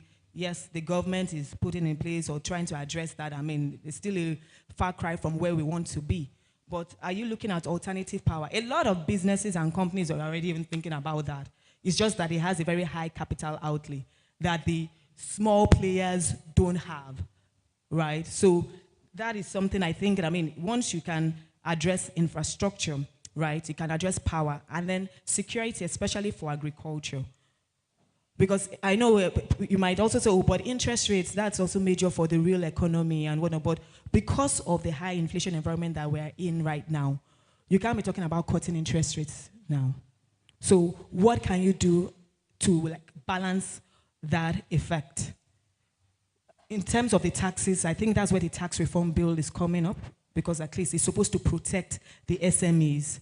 Whether maybe, if you don't meet a certain threshold, maybe, the amount of tax you pay is 0 or small or something. So we're going to see that balancing effect between the fiscal and monetary to support small businesses. So I think, with this, we should see some improvement. But, you are comparing them with sectors that are more advanced, that are more savvy. Right, and that's the services sector. And if you look at a number of countries, there are some countries that have succeeded on their services sector, the likes of Dubai. They invested in services. So, nothing stops us from investing in services because we have the tourist attractions, right? We have that. We can invest in services whilst we're also developing the real sector, which may take a while. And then when we get our manufacturing agriculture up to par, we're benefiting from both sides. So, I think that's what we can do in terms of the first question. Now, the one of the oil refinery and Dangote. Yes, right now, if you look at the refining space, it's basically a monopoly because it's still, it's the only player for now because our domestic refineries are not working yet. They're being rehabilitated. But I feel that, once you have this state-owned refineries coming into play and also private sector, then once there's competition, prices will stabilize. That's it. But as long as you just have one player, yes, But then still, with what the government is doing, I think this is where the government's role comes into play to try and regularize to an extent or reduce the impact of that monopoly or to reduce how much control, if I can use that word, one player would have on the market. But until we have other players, and if you look at what is happening, there's a lot of talk about refining. There's a lot of talk about even gas projects, right? So it's something that maybe, I don't know whether this year, because last year the government said that we're going to see, I think the Port Harcourt and the Warri refineries come on stream, but that didn't happen. If we have one or two of those refineries in place, you see the dynamics will change. Or you just need just at least one player, and the dynamics will change in favor of the end user, of the Nigerian, or of the average Nigerian. Yes. Any other questions? Sir, then does that answer? Yes. Okay. Thank you. Yeah, thank you so much, Emeka, here again. I just want to, some few comments. You know, from where you sit as the economist, right? How do you feel about the numbers you see? First, you talked about NPL 27.5% and all that, and then companies are to borrow at 30-something% to run business in the economy. And then on the other hand, we have a tax reform bill that is going to come and tax other people and be able to balance it. How are these things going to add up together? And then the other one, you talk about rebasing, things will come down, the numbers will come down. Are all this not cosmetic? How do we really feel about this? I think for us as Chief Audit Executive, while we sit back and appreciate things that happen within our space, the banking sector is growing and all that, and you want a 1 trillion economy, and you want inflow of funding to the banking to increase the capital base, what is the return on investment? What will be the return on those investments? At 30-something%, which industry will borrow at that? Now, looking at what I'm just drawing at is, sometimes when we sit back here, because we have friends in government, in those high places and all that, we should be able to tell them some basic truth. Because sometimes it's like we don't even telling ourselves the bitter truth.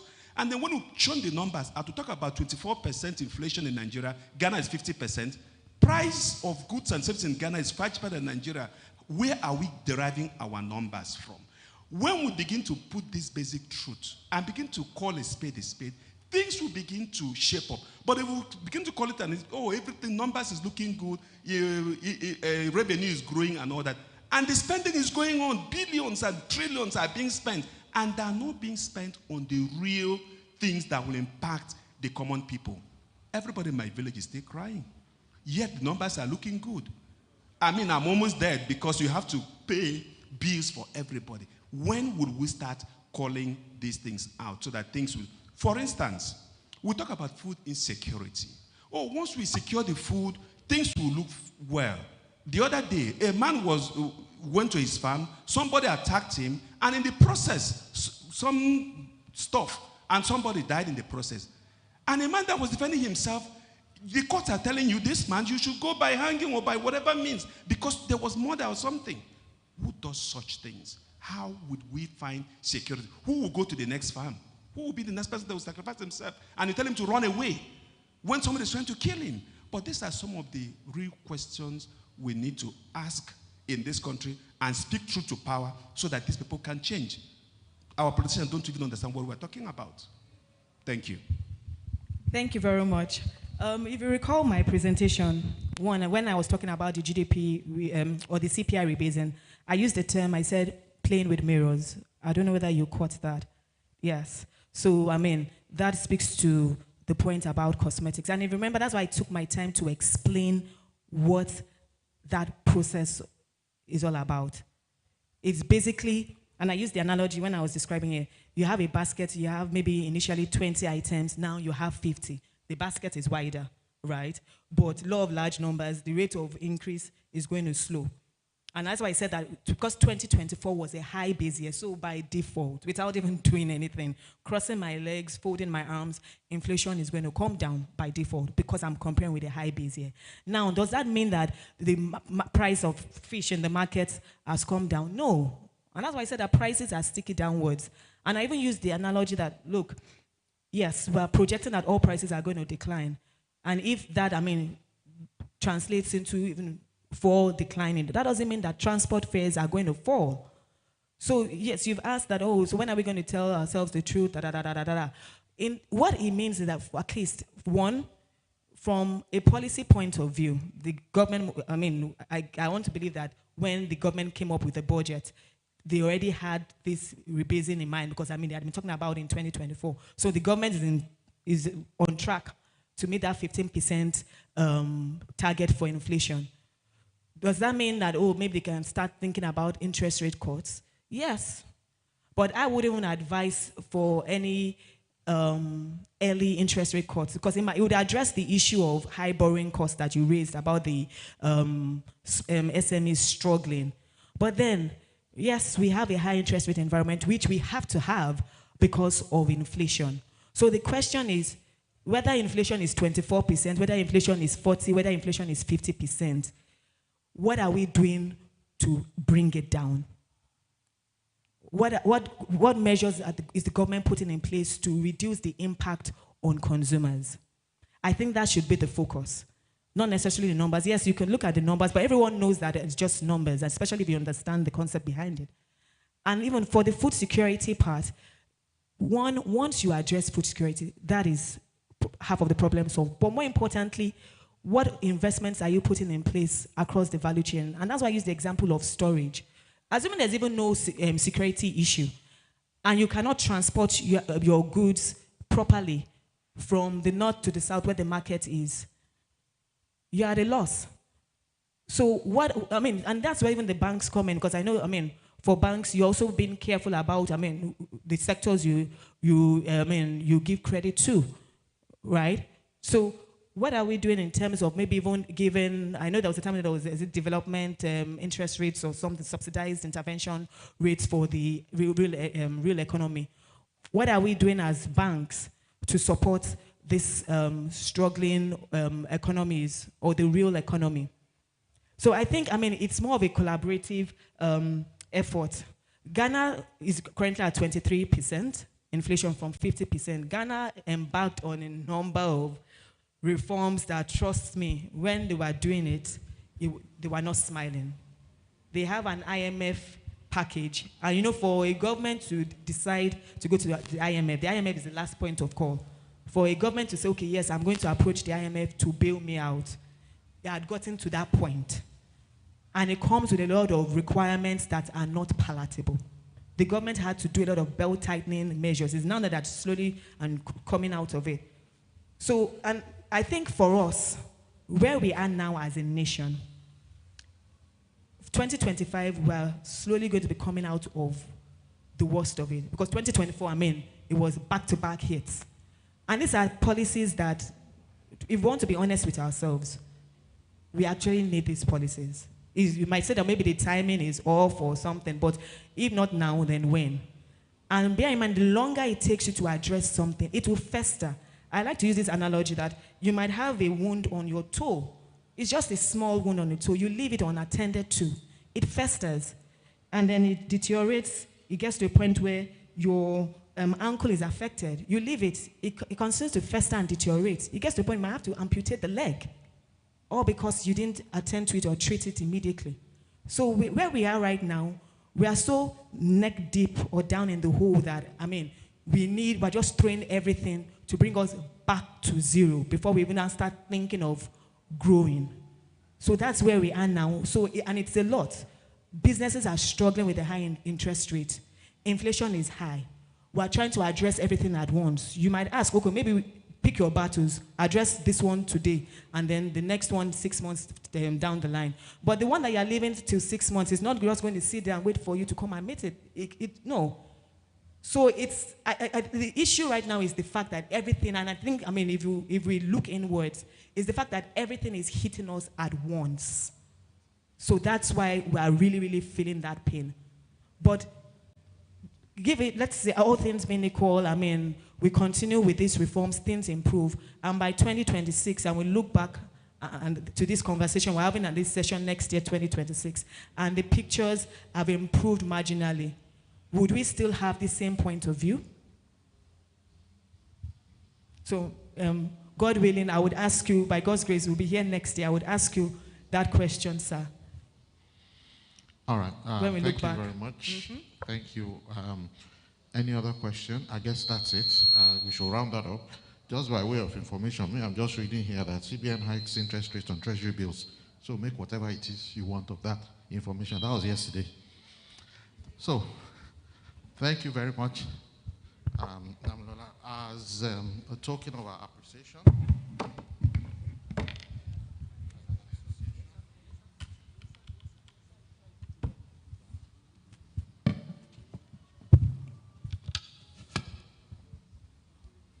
we'd like to present you with this as a token of our appreciation. Thank you very much for the presentation.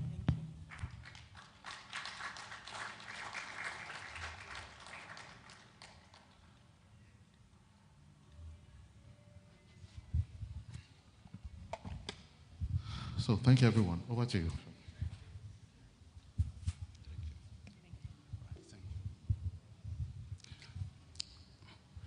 Nice presentation. Please, can we appreciate her? Yes, with this, I can confirm to the House that we are done with all the presentation on the program paper. But of course, Deloitte decided to just take additional 5 minutes to 10 minutes of our time to give us further insight on the topic that we've been discussing in the last 2 days. We have Babajide Okunola from Forensic Department, Deloitte, to take us through, just between 5 to 10 minutes max, how strengthening anti-fraud governance, internal audit roles, and perspective will also help in what we're doing. Please, you are invited to the podium 5 to 10 minutes so that we can go to our panel section. Please, at the interim, let the panelists, the ACAS and Rablowood representative that will anchor the panel section to get ready so that we can still push to ensure that we manage our time well. Thank you. All right, thank you very much. Once again, good afternoon. Like he said, I promise not to use beyond 10 minutes, so my time has started. I think essentially, my colleague Damlola spoke eloquently towards the end of the presentation where she spoke about internal audit being nimble.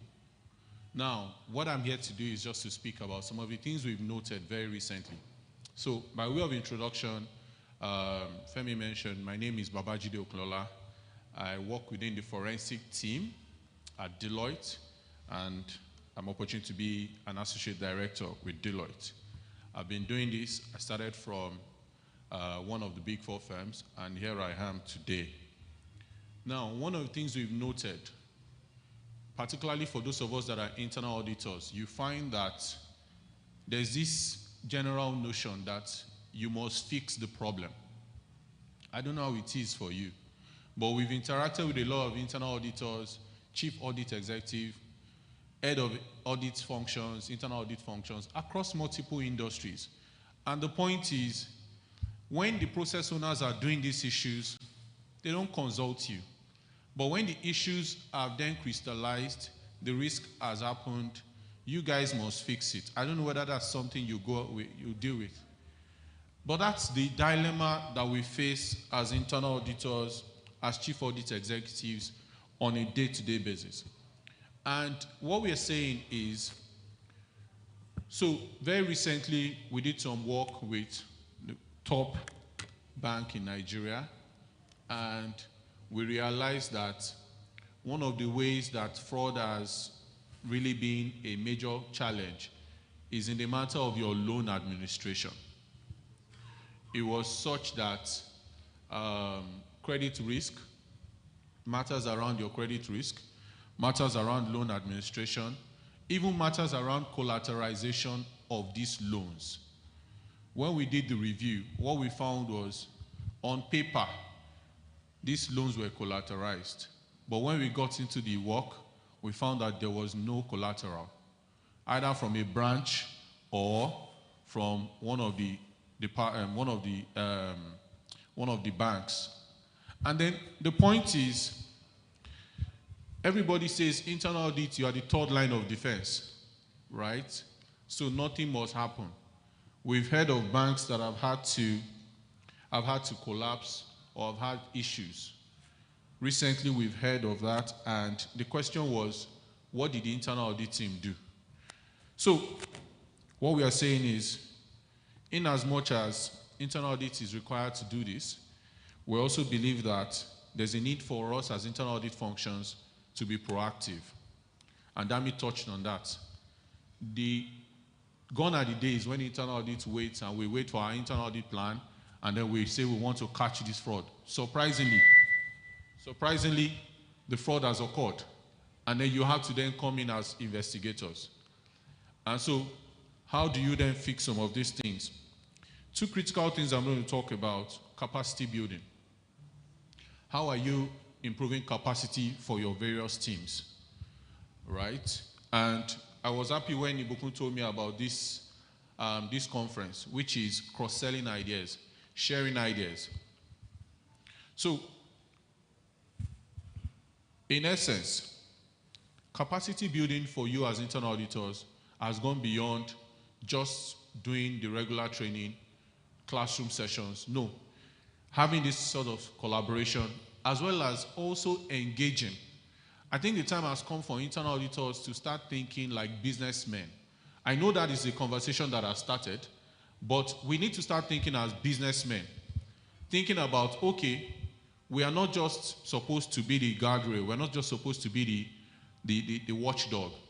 We're also business-minded. We're also enablers. And so it's important that whatever we do, there's a need to be business enablers to the business. Now, one other thing that we found, beyond looking at loans, was also this issue of trade. I won't go into those details. I'm sure some of you have interacted with some of my colleagues in this regard, the FX regime. And the issues that we found there is of a truth. What is the internal audit team doing with respect to the trade function, to the trade department? How are you mitigating some of the risks that could crystallize? What are you checking for?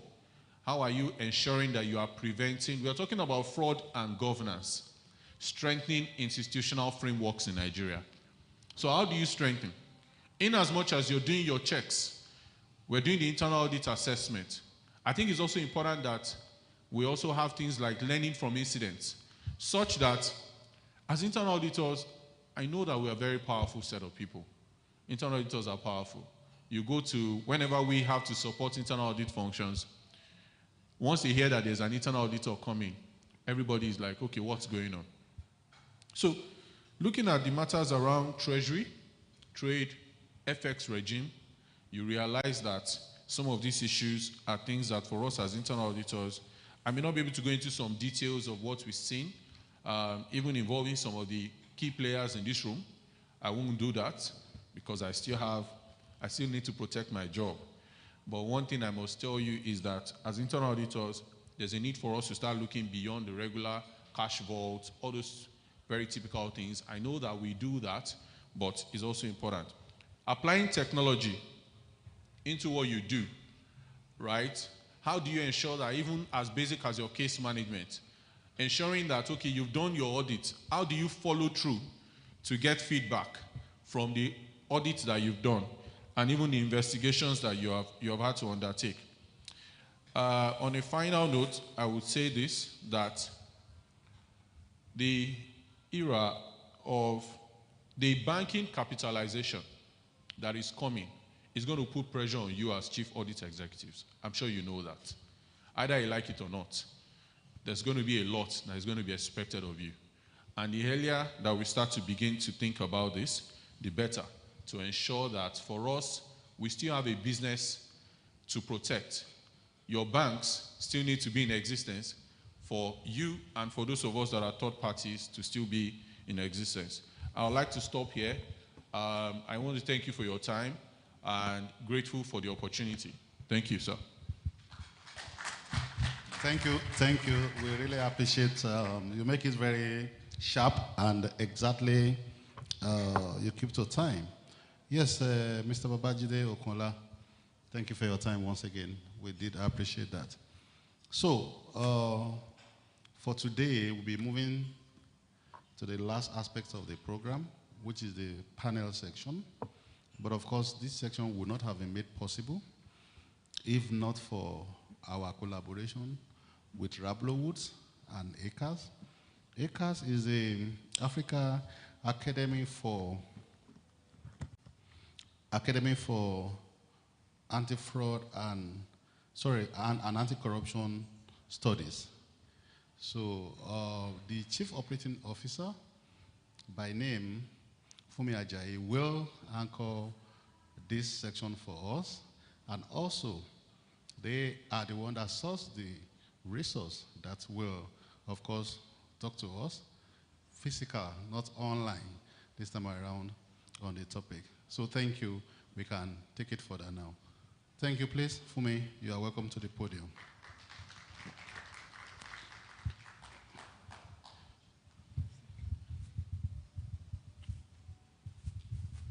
Thank you, sir, and thank you, everyone, for being here today. My name is Fumi Ajayi, as I've been introduced. So we'll just head right into the conversation because of our time. I'd like to welcome our panelists to the stage. So I'll start with Okedare Fimfolu. Okedare Fimfolu is a seasoned technology and digital consulting expert with over 18 years of experience in IT audit, cybersecurity, risk management, and business process reengineering. He's a certified information systems auditor, certified fraud examiner, and a chartered accountant, amongst other professional certifications. He's currently a director at Forvis Mazars in West Africa, where he leads the technology and digital consulting and risk consulting functions, overseeing a 25-member team in IT audits, cybersecurity reviews, penetration testing, forensic investigations, and financial risk assessment. Previously, he was the pioneer head of IT audit at the Eco Electricity Distribution PLC, where he established the IT audit unit and led IT governance and cybersecurity frameworks. He has also served as an IT risk and control specialist at Deloitte Africa, delivering risk consulting services across banking, telecoms, energy, and financial services. An alumnus of Coventry University, UK, Fimfolu is a renowned trainer and speaker in data analytics, IT governance, and risk management. He is a faculty member of the Institute of Chartered Accountants of Nigeria and an adjunct lecturer at the Africa Academy for Counter-Fraud and Anti-Corruption Studies, AGAS. His widely read LinkedIn column provides valuable insights for auditors worldwide, and he has a passion for emerging technologies, mentorship, and professional development. Fimfolu continues to drive digital transformation and risk assurance across industries. Join me in welcoming him to the stage, please. Can we get a round of applause? Thank you. Next, we have Dr. Bode Oguntoke. Dr. Bode is a seasoned chartered accountant and risk management expert with over 20 years of managerial experience in the banking industry.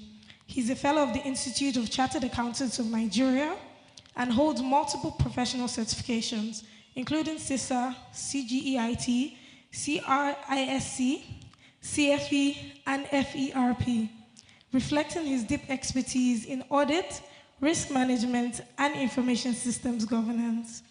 Currently, he serves as the head of internal audit at First Holdco PLC, Nigeria, overseeing group audit functions and ensuring compliance with regulatory standards. Prior to this, he led IT and e-business control at Union Bank of Nigeria and was the head of information system audit at Skybank, now Polaris Bank, where he played a pivotal role in IT governance, cybersecurity, and audit automation. Dr. Oguntoke holds a PhD and MPhil in business administration, strategic management from Babcock University, an MBA in finance from Obafemi Awolowo University, and a BSc in banking and finance from Olabisi Onabanjo University. He has also completed leadership and management training at Harvard Business School and the Wharton School. Beyond his professional achievements, he's a mentor, speaker, and trainer passionate about leadership development, financial strategy, and cybersecurity awareness. Join me in welcoming Dr. Bode Oguntoke to the stage, please. Finally, we have Dr. Olumide Odejide.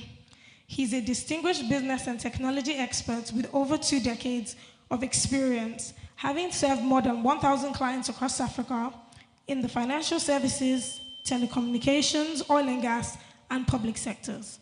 He is the managing director at A4S Limited, specializing in governance, risk, compliance, and enterprise architecture consulting. He's also the founder of Transformation College of Business and Technology, an online polytechnic offering free courses in entrepreneurship, business management, software development, cybersecurity, and artificial intelligence. Dr. Ojajide has a proven track record in strategic leadership, information security, risk management, and enterprise IT planning. He has contributed to national security frameworks, designed security architectures, and trained over 1,000 professionals in IT governance, project management, and cybersecurity certifications. His expertise spans multiple global standards, including ISO 27001, NIST CSF, PCI DSS, TOGAF, Prince 2, COBIT5, and Lean Six Sigma. A highly certified professional, he holds numerous credentials in business strategy, IT security, project management, and risk assessment.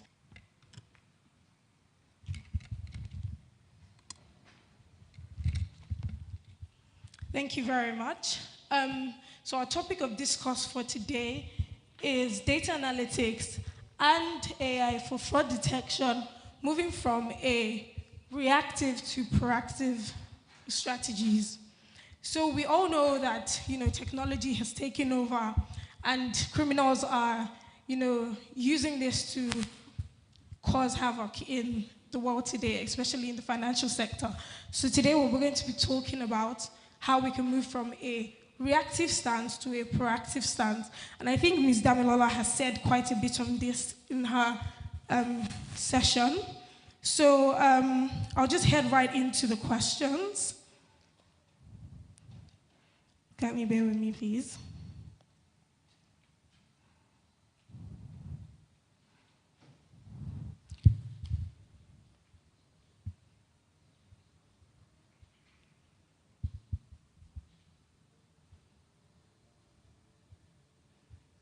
One second, please.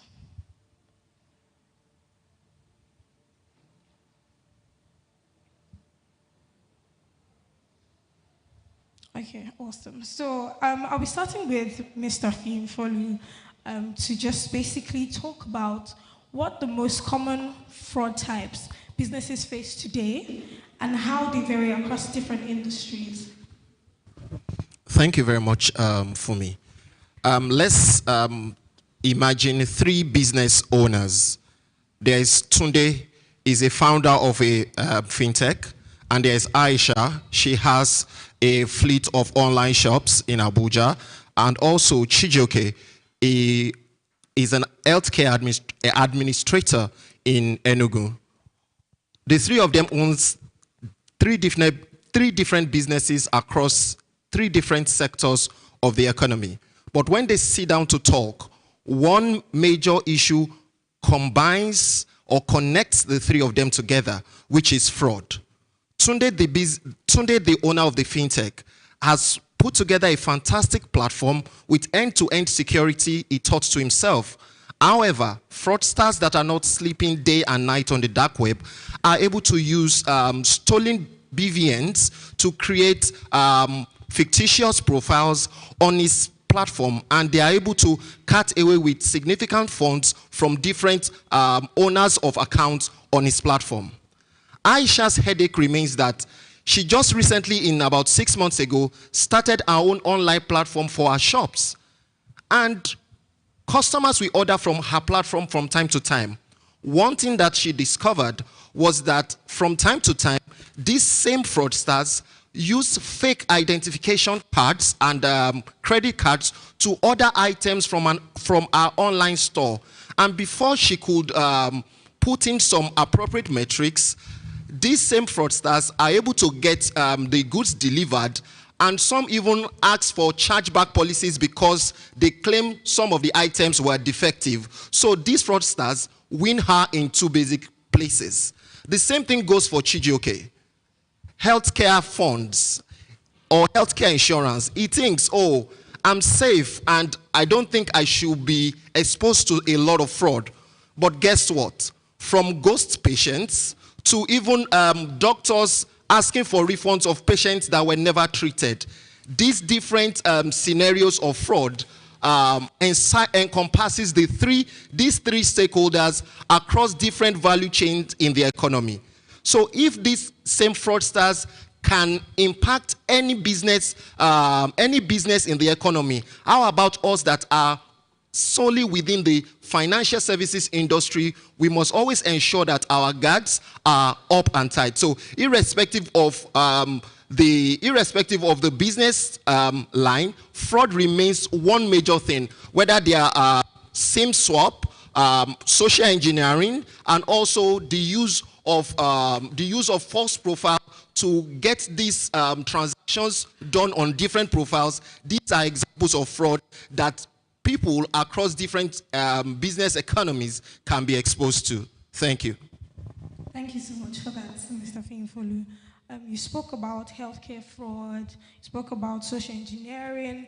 I think yesterday in one of our sessions, we were actually also speaking about deepfakes, and we actually had an example that was created for us to have a look, and we can see that fraudsters have used technology, to perpetrate these kind of frauds, and it's become so easy for them to do that. So this takes me to my next question, which I would like Dr. Bode to, help me with. How is AI transforming fraud prevention and detection in the financial sector?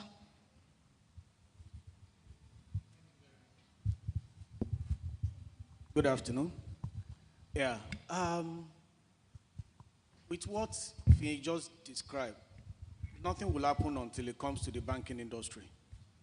So, where I started my banking career with manual operations, I started my first banking operation in a department called waste. For those that used to know what waste used to be, you are the one that will collate all the transactions in the bank, in the branch, in those days, and then you waste them, so to speak. But in wasting them, you will review each voucher to be sure that they met all the required signature, verification, the right amount before you put them as part of the day transaction. Then we move from manual operations to computerized or automation, where everything in the bank or banking industry became very complex, like the picture that Fini just described. So you will not expect any individual or group of individuals to now say that they will be able to identify, detect fraud real time. So we started what we call rule-based fraud detection, where you anticipate that this is how fraud will go. So you have the straight line of that transaction, then you set the rule. If this is not done, then flag it. And to the extent that some of us even move to what we call online monitoring of transactions.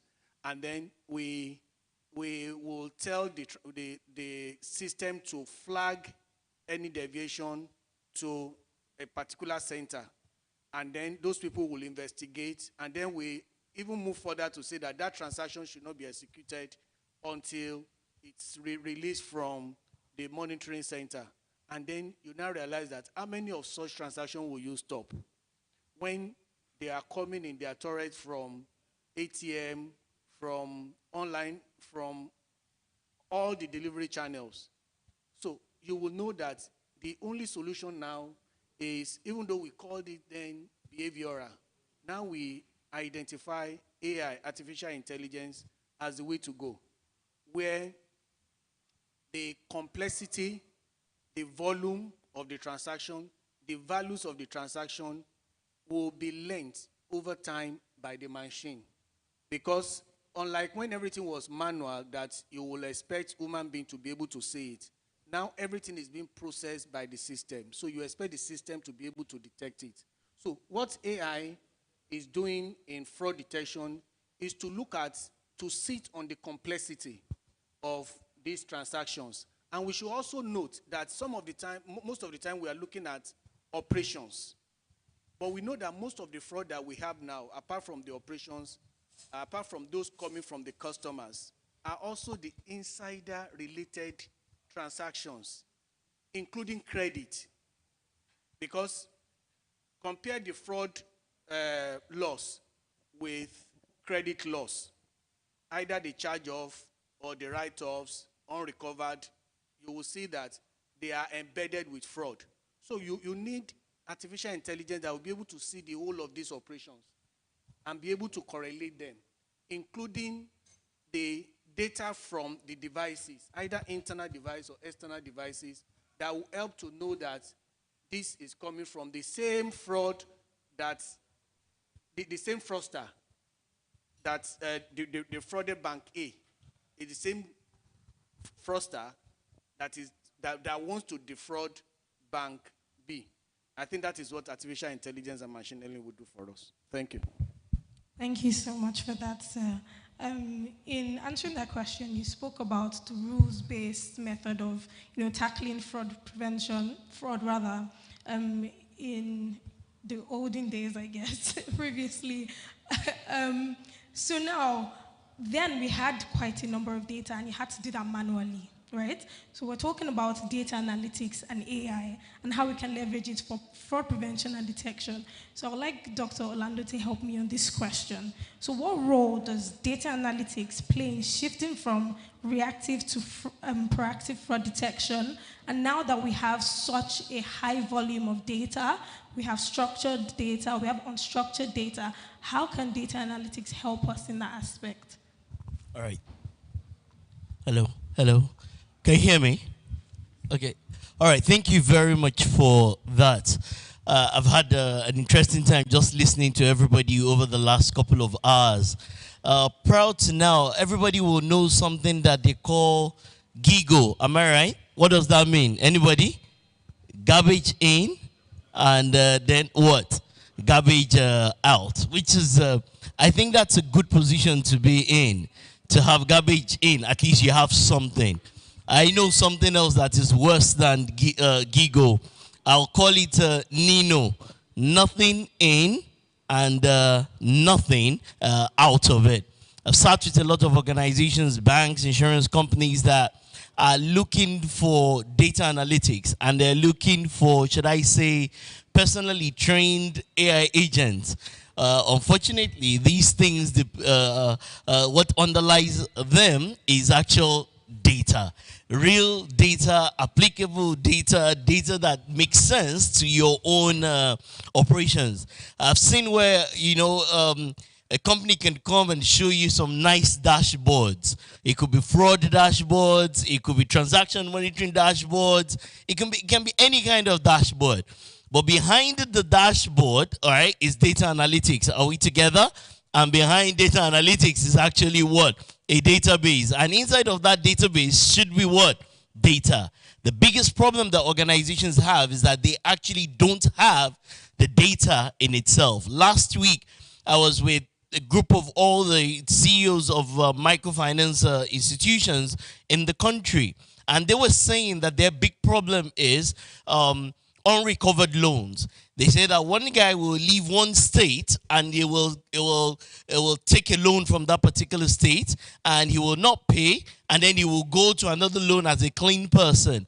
He said they've been advised by CBN that they should go to the credit bureau, but that the credit bureau actually does not have any information about all these types of people, and that there's so much informal loan from, they said the credit bureau does not know anything that's happening in community banks and even in some of the cooperatives. So my point is, we can talk about data analytics and we can talk about artificial intelligence. And of course, because all of us have artificial intelligence on WhatsApp and on our phones, we're all parts of it. But we're talking about the one that solves a problem for an organization. That means in the microfinance industry, one guy might have defaulted on his loan from 5 different banks, and to each new microfinance bank is a brand new guy that nobody knows anything about. He might have taken that thing, the collateral, and I like the person that was speaking about that earlier. He will take the collateral, and before you say you're going to go take his collateral, he's already going to lodge something in a magistrate court or something, so you're never even going to get anything out of him. So behind data analytics and behind what I would like to call customized artificial intelligence is that your own organization needs to take a lot of time and a lot of pain to put data together. I've seen where people, you get consultants and they give you great KPIs. You're like, brilliant, 200 KPIs, 300 KPIs. But when it comes to generating the actual report, the problem is the organization themselves, they don't have the data. So if there's one thing everybody needs to go to look at is, do we really have the data? It could be in Excel, it could be in a database, but do we have the data on which brilliant data analytics and customized artificial intelligence can sit on? Thank you. Thank you, sir. I think one key takeaway from there was that it's important for organizations to actually collate this data. This data is very important to feed back into the AI to help produce results. So we've spoken about data, we've spoken about data analytics, we've spoken about the importance of having this data. We've spoken about, the types of fraud that's currently happening. Now we want to know what kind of techniques can we apply to this AI to actually help produce these results. So Dr. Buddy, can you help shed light on that question?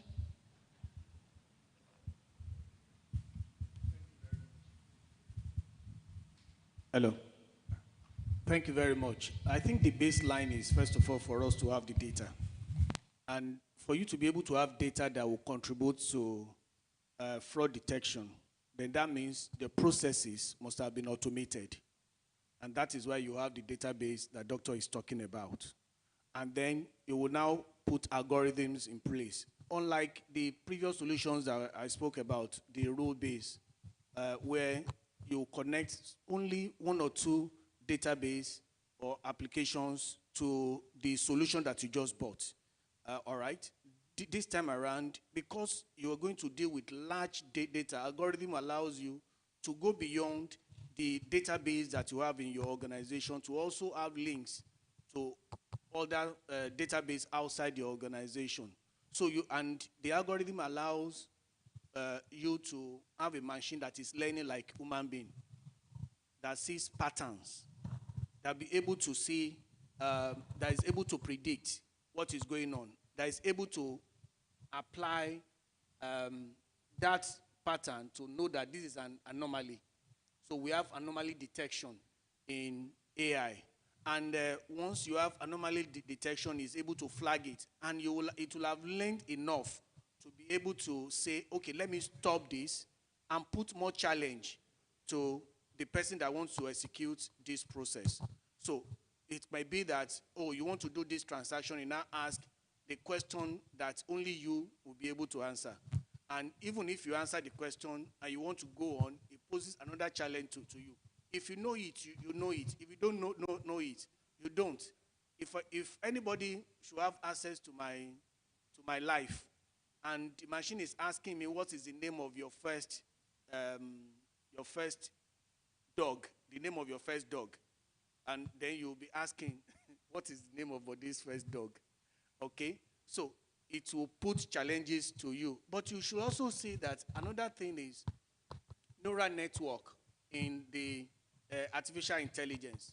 This allows you to be able to deal with the complexity of transactions and activities in the banking industry now. What am I talking about? Unlike the rule base, it's able to learn from credit bureau, from credit administration, from all the ancillary and the core banking applications. It's able to go to the internet to look at what you are doing on Facebook.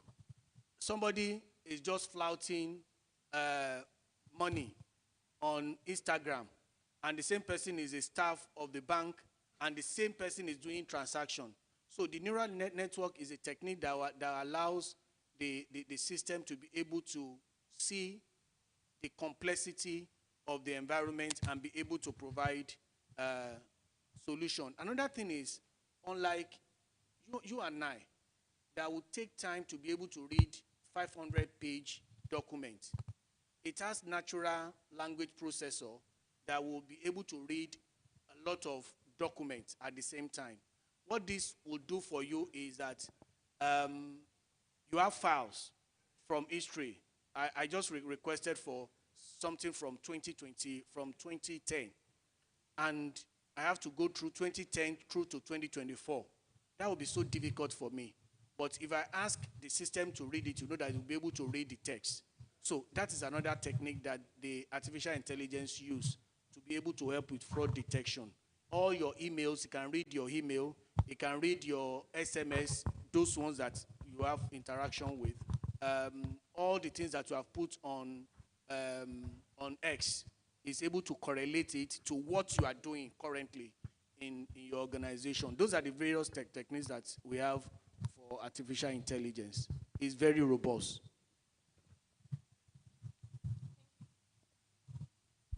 Thank you for that, sir.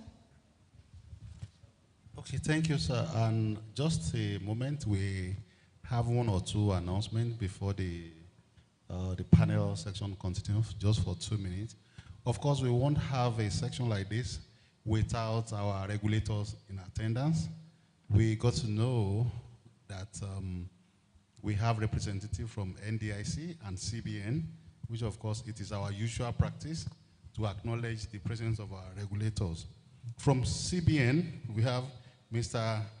Theodian, now also, sorry, apologies if I didn't call it well. Representing Consumer Protection Department, CBN, and of course we know how issues around consumer protection and customer related is to this body. And also we have Mr. Emeka Udechukwu, Bank Examination, Deputy Director from NDIC. We have both of them in the house. Can we please acknowledge their presence? Thank you. And we have specifically asked that at least if it's just for 1 minute, a representative from both our regulators to please just come to the podium, even if it's just a greeting to the body, to the association, and all the attendees. We really appreciate that. Thank you, sir. Just one minute. One minute. Thank you. And apologies to the panelists. They are our regulators, so that we'll still have license tomorrow. Eh? Thank you.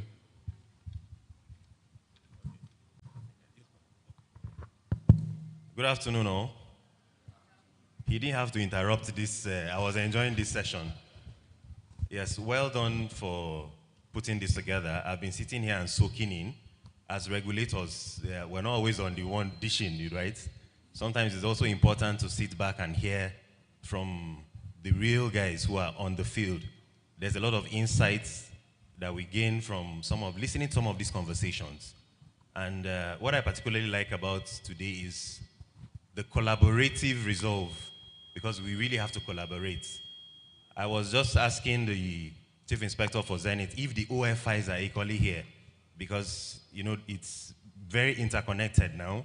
So we can't be as DMBs on one side and they're equally not on the table, because end to end, one way or the other, the ecosystem has incorporated everybody and themselves as well. So I hear they are also here. My word is, let us equally expand our collaboration with them. We can mitigate the risk on this side and it creeps in from that side. So let us have that holistic view and engagement along. We've listened, we'll continue to evolve our policies, we'll take it back and see where there are constraints with implementations, please let us know. As a body, you have visited our department severally. Where there are any sticky or burning issues, we're open to receive you. And where there are sticky areas, especially with regulation, we know it's one thing to issue these circulars and guidelines, but actual implementation could be a different ballgame entirely. So let us continue this conversation and collaboration. Thank you very much. Thank you, sir. Well noted. Yeah, good afternoon, everybody. My organization decided that I must attend this program because of how ACAEBIN is very dear to us. We know that audit executives are one of our major collaborators, especially in fraud investigation. Those who have visited their banks know that once you are in their bank, we go straight to the audit executives to get first-hand information on fraud matters. And we have been doing it even under normal examination. You are sort of our eye in the banks, and that's why we take your function very, very, very important. I've been here since yesterday, and I've learned a lot that will aid me in doing my job. Things that are taught, especially the third parties. Third parties, it says that the parties that are not part of the bank or the regulatory authorities. We cannot work without the work of the third parties, including the audit executives, in making an informed decision in any fraud investigation. I will only advise all the things we learned here for you to implement. But somebody made comment, so I didn't want to repeat myself. On the area of bringing the customers up to the literacy level they desire, because they are very, very important stakeholders in fight for fraud. If you decide to have a very good system in your bank and a very good framework by regulators, and you neglect the customers, our investigations have shown that most of them are very, very low in understanding what they should do, especially when using digital platforms. And you have to do that, because what we normally get is the customer compromise. And we keep on asking the banks, what have you done to bring them up to the literacy level they should be in order not to compromise? I will urge you to do that so that we reduce this issue. We are paying a lot to fraudsters, either directly or through the customers making mistakes. The bank will start making refunds. I would also like to congratulate the leadership of ACAEBIN for anticipated successful AGM. I won't be around when you are doing the AGM, but I know it will go well. We have been attending your AGM. Keep on doing what you are doing. I believe with this, the level of fraud in the system will start going down. Thank you. Thank you, sir. We appreciate your time and the feedback. An area we've done well and what we need to do more. We will take everything on board to see how we can do better. Thank you, Fumi. You can take it further. Thank you. Sir. Apologies for posting the... No problem. Thank you. No problem. Just to refresh our memories, we were talking about the key AI techniques used in fraud detection. We spoke about anomaly detection, we spoke about neural networks, we spoke about machine learning, which are all important techniques in, fraud prevention and detection. I know this may sound like very foreign language to a lot of us here. We know the IT experts, the IT audit experts are the ones who have this knowledge. But in the session yesterday, I'm not sure which one in particular, someone was speaking about anomaly detection and how I think the CAE was very interested in fraud and all of that in the organization. And he also had access to fraud alerts. So he was able to point out that something is happening, something is going wrong, and he was able to help out, help his team in effectively detecting that. So moving on from techniques, we'd like to speak about the tools that we can use in fraud prevention, in fraud detection. So I'd like to direct this question to Dr. Orlando. We would like to have you speak on the advanced tools and technologies available today, especially in Nigeria and Africa, to protect financial institutions such as ourselves from fraud. All right, thank you very much for that. Not to be the salesperson for a tool vendor, there are all sorts of platforms that organizations can have. I mean, pretty much, I don't even think as of today, if you go onto the website of any technology provider, for example, whether it's Microsoft, it's Oracle, it's Cisco, everybody's got artificial intelligence labeled and, clearly put on their website. So there are many tools. But what I will say is two things. Number one, an organization needs to have something that speaks to them. And I would say this, for example. So I've got a client of mine that has taken 20 years of their own annual financial report, maybe 25 years, and they put it in a system. They've used something called TensorFlow, and this is available, but so that we don't turn this into an AI training or machine learning class, they've used something called TensorFlow, and they've been able to combine this 25 years of their own annual report. Now, they are querying and they're asking questions from their own annual report. as I said, nothing in, nothing out. If you go onto ChatGPT and you put your name, ChatGPT might get it completely wrong, might not even provide anything that is useful relative to you because it doesn't have any data that it can really it can rely on or that it can use. So first thing is, I think organizations need to build something for themselves. ChatGPT is great. A lot of the things you find online are great. A lot of the things that people will tell you that they can help you with time management, task management, and those types of things, they're great. But I've seen where people are trying to write proposals using ChatGPT, and then you send it, and it looks like a ChatGPT proposal. And then three entities come, and everything looks exactly the same. So you can tell that this is not about the general things that are out there.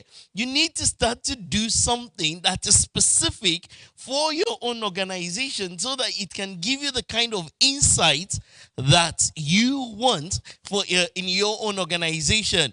Just reading things online and saying that you can do research, it can't give you research or research data or insight into something that it does not even have. So I want to really go into which particular vendor or which particular provider has a certain tool that you should go to buy. There are all sorts of tools that are available out there. But I'll say that you need to test these tools. You need to look at them properly. You need to see whether they're going to deliver value to your own organization before you plunge your money down that route. I've seen an organization, they bought this really supposedly great fraud management AI tool, but everything that it's saying is not, it completely throws them off. You know there's something called hallucination, everybody. If you bring out your phone, check out that thing called AI hallucination. I think it will teach you a lot. That means that somebody can hallucinate. It also means that AI can also hallucinate. Thank you very much. Thank you so much. I think Dr. Orlando wants, he doesn't want to say the exact one or give us examples. He wants us to go out for ourselves and see what works for us, because he can offer one and it might not work specifically to your organization. So I think we also need to go back, do our research, look for what works for us or what has been working for organizations very similar to ours and try to implement those. In talking about fraud prevention and detection, investigations are very important as well. In order to detect fraud also, investigations are important to be carried out. So I'd like to throw this to all the panelists. How does AI, or does it actually help in fraud investigation? And then we'd love to also have real life examples from your experience. And I'd like to start off with Fiyinfolu. Thank you very much. I would say AI and data analytics significantly help in preventing frauds from happening. Let's picture a scenario. Olamide is a fraud analyst, and on a Monday morning, he's still working and looking at set of transactions, especially alerts that has been thrown out. And suddenly his phone rings, that is the IP phone on his desk, starts ringing. And Mrs. Adebayo, a pensioner, calls screaming on the phone, "Oh, 2 million naira debit on my account. What is happening? What is happening?" But because the bank has implemented appropriate AI tools and strict data analytics technologies, instead of Olamide this time around to just give her some excuses, Olamide this time around is able to say confidently that the alert you got, ma, is a suspicious alert transaction for you to just review and call our number that is attached to that text message. And what happens?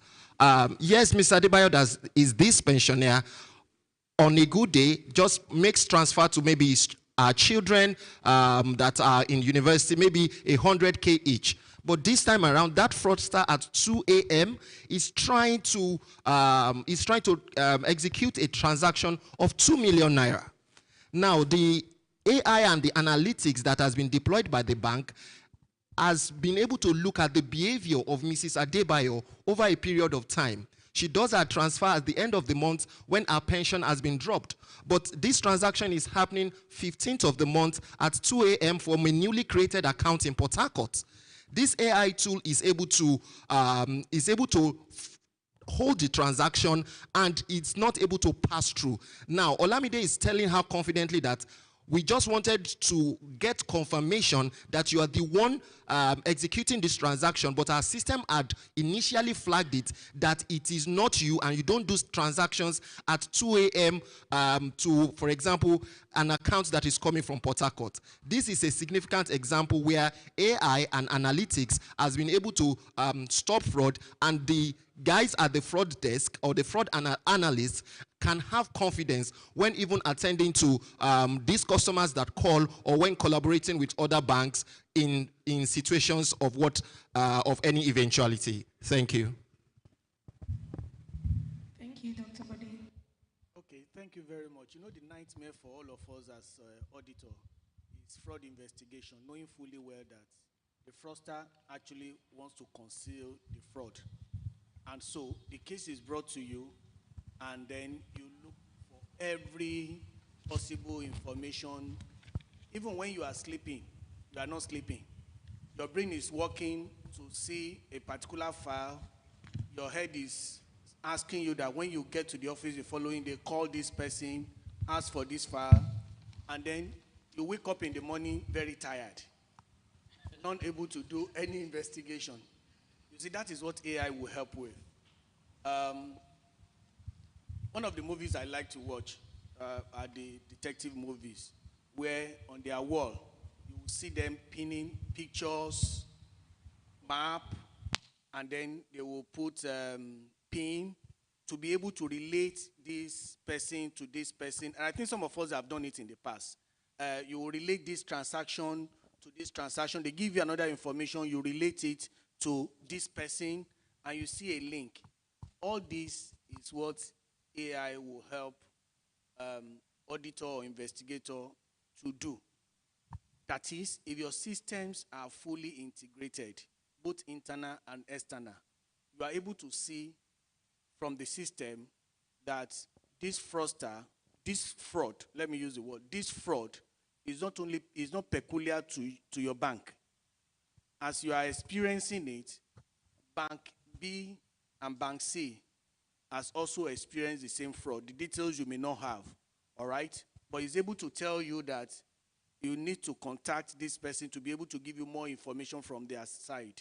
So you are able to get insight as investigator when you implement AI. I remember the early days of rule-based fraud detector solution. Immediately you hear that a fraud is successful, you quickly go to the central or fraud desk or monitoring center. You quickly ask for their log, audit trail, and everything. And from there, you are able to come up with something. Now, you have somebody that is already, or something that is already thinking like you. Because the machine has been taught to think like you. What will you be interested to be able to unravel a successful fraud? Now, the question will be that, why would the fraud be successful if the machine is already learning that it should be a fraud? And then I want to tell you, it's learning from the past. And it's learning to the future. But we are the perpetrators. So the perpetrators are also thinking as the machine is thinking. All right? So, but the beauty of it is that you are not starting afresh. You are not looking for multiple files. It's able to call down files for you. It's able to tell you the source of that information. And I will give you an instance. If you ask for yourself, go to Meta on your WhatsApp, for instance. Ask for what are the fraudulent issues relating to your name. It's possible that it will tell you that it doesn't know. All right? But there is a particular case of fraud that you know. Go back to that and say that, tell me the fraud relating to Bode Oguntoke. I've not committed any fraud. But ask for a known fraud that you know, all right? That tell me about fraud case about this individual. You will see that and give me the reference and the news. What you will see is that it will give you the narration and then give you the footnotes and show you the reference. So the same thing it can do in your organization, where it will tell you that this person is related to this individual and also thinking. Thank you. I think that's a very, very interesting example you've given to us. So over to you, Dr. Orlando. All right. Thank you very much for that. I think it will come down to some basic things, right? So we always talk about PPT, people, the process, and technology. I'm working on an engagement. There's an ISO standard for compliance. It's 37301, ISO 37301. I'm doing a review for an organization. It's a fintech organization. They're trying to do some kind of international listing or trying to get money from somebody abroad, and those ones have said that they have to show compliance to, they have to ensure that they have that particular compliance certification and focused on AML and CFT as the core scope. If you know anything about ISO standards, it's got to have a scope. So I'm sitting with this organization, and while artificial intelligence is very important, remember that it is natural intelligence that built artificial intelligence, right? So let's not underplay our natural intelligence. And I sat with the organization. There's a questionnaire, a deep questionnaire you have to give to them. And just by looking at the things that they presented, right, I could just tell where this whole thing was going. In fact, I could tell, like, why did they come exactly to me to look at this thing? Once again, if you look at their people, they have a lot of problems with their agent banking and with their agents in themselves. In fact, the due diligence that they're meant to be focused on is not on their end user customers. It's meant to be on those agents. The merchants and the agents that they're working with is really where the problem is in itself. And I already noticed that. But, you know, there's a big problem around. People, I was saying to somebody at the back there, I said, you know, the typical employee only spends half of their time at work. They're either trying to relocate, filling a form for some country, or working on their side hustle. So it's not like they can't figure these things out, but they're not really they're not focused on getting the work done. That's number one. Number two, there's a process problem. If you go back to it, it will always come down to the underlying process. How exactly do you do your KYC? Then what happens here? How do you do this? By the time you trace the whole thing from beginning to the end, you can tell where the problems are. The final one is the technology side of things. Companies buy technology solutions. Every time I'll be in one organization doing one review or the other, they have invested in a technology solution. The problem is those technology solutions have deep AI capabilities, but those organizations are not optimizing what it is that they have actually procured and what they've bought. So I'm going to just tell everybody, go back to these things. When the man that was speaking that had a scalp, whether it was Tolu or Tola, I can't remember his name, about 2 hours ago, like fraud, you can tell. I mean, I investigate, I do reviews, I do audits. Just go and look at it. It's something with the people, it's something with the broken around the process, or it's something broken around the technology systems that they're using. Thank you so much for that, Dr. Orlando. We just have 2 more questions before we go into the Q&A session. I think Dr. Orlando already started helping me out with the next question. So the next question is basically talking about the challenges we face in implementing these solutions. I know it all sounds like plug and play, but like you've rightfully said, it's not always like that. I know there are ethical challenges around that as well, but I'm not the expert here, so I'll leave you to speak on that. What challenges do organizations actually face in implementing these solutions, and what's the way forward from there? I'll do that quickly. So one will just be competence. Right? Competence is not a training class, right? Competence is not 5-day training. It's not even a certification. And competence is not on LinkedIn. I hope you know that, right? So because somebody has a lot of things on LinkedIn, that does not mean that they're competent. So competence is a big problem. Like, do you really have people that are competent with whatever it is that you're trying to do? Privacy is a concern. I was in an African country that had all the insurance companies together. All of them have been filing the Data Protection Act for about a decade, and I mean all of them.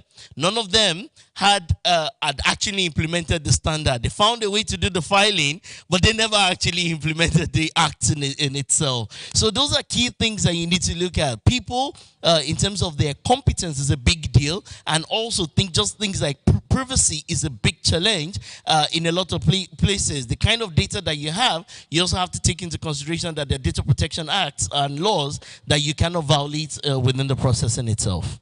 Thank you so much, Dr. Orlando. Dr. Body, can you help us with the question? Okay, I will just add two to it, and that is the data quality and the collaboration amongst the players. Data quality in the sense that the availability of the data and the quality of the data. If the data, like Doctor said, nothing in, nothing out, garbage in, garbage out. If the data is not of top quality, you won't be able to use it for either for detection or for investigation. Number two is also the collaboration among the players. If fraud is happening in Bank A, and Bank A is not talking to Bank B and Bank C, and there is no integration, there is the data that your AI tool will work on will be limited to you. Just like in those days of banking where all the transactions are just branch-based, and that is the only place you can commit fraud. If you send out check, that's the only externality to that branch. But now, we know that there are, fraud can take place as we speak now from Ukraine to your system. Jurisdiction issue is there. So to what extent can the industry and this association collaborate to ensure that there is a focal point where AI will be able to fetch information that will assist it to enrich the data and the output of fraud detection? Those are the two additions I have. Thank you, Dr. Bode. Just also to add, I think there's also a place of training and equipping the staff. I think Dr. Orlando also spoke about competence. We can help by training, regular trainings as well. And to conclude on this conversation, I'd just like us to speak on what the future holds for AI in fraud detection. Fimfolu, can you kindly help with that?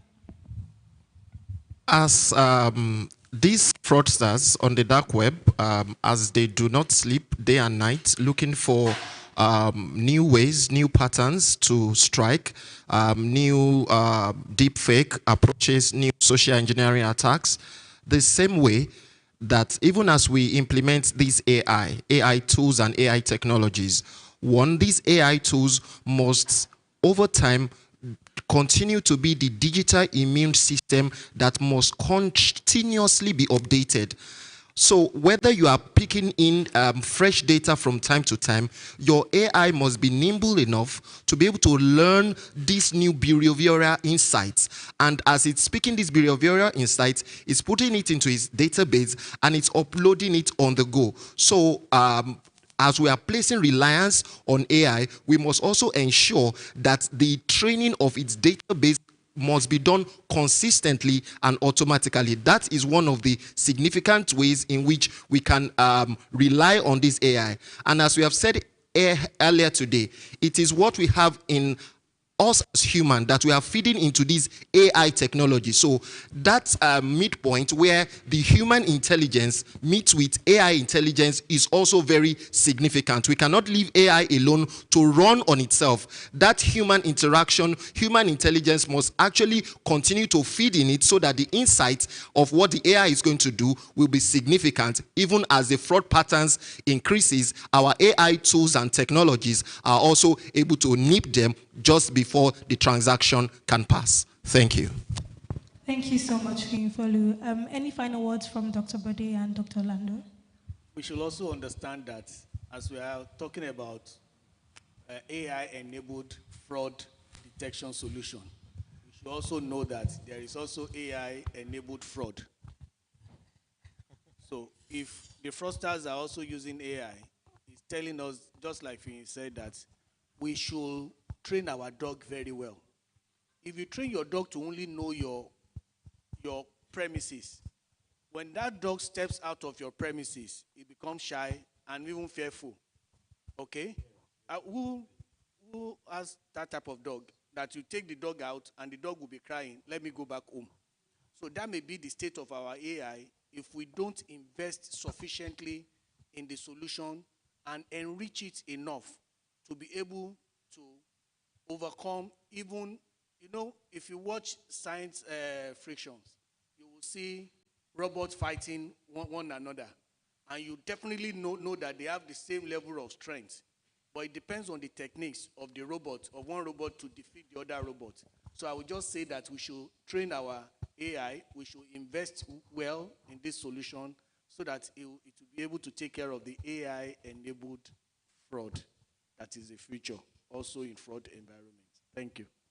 All right. Thank you very much. For me, it would just be one thing. I think we need to be able to differentiate between the hype and how is this going to really add value and touch the bottom line.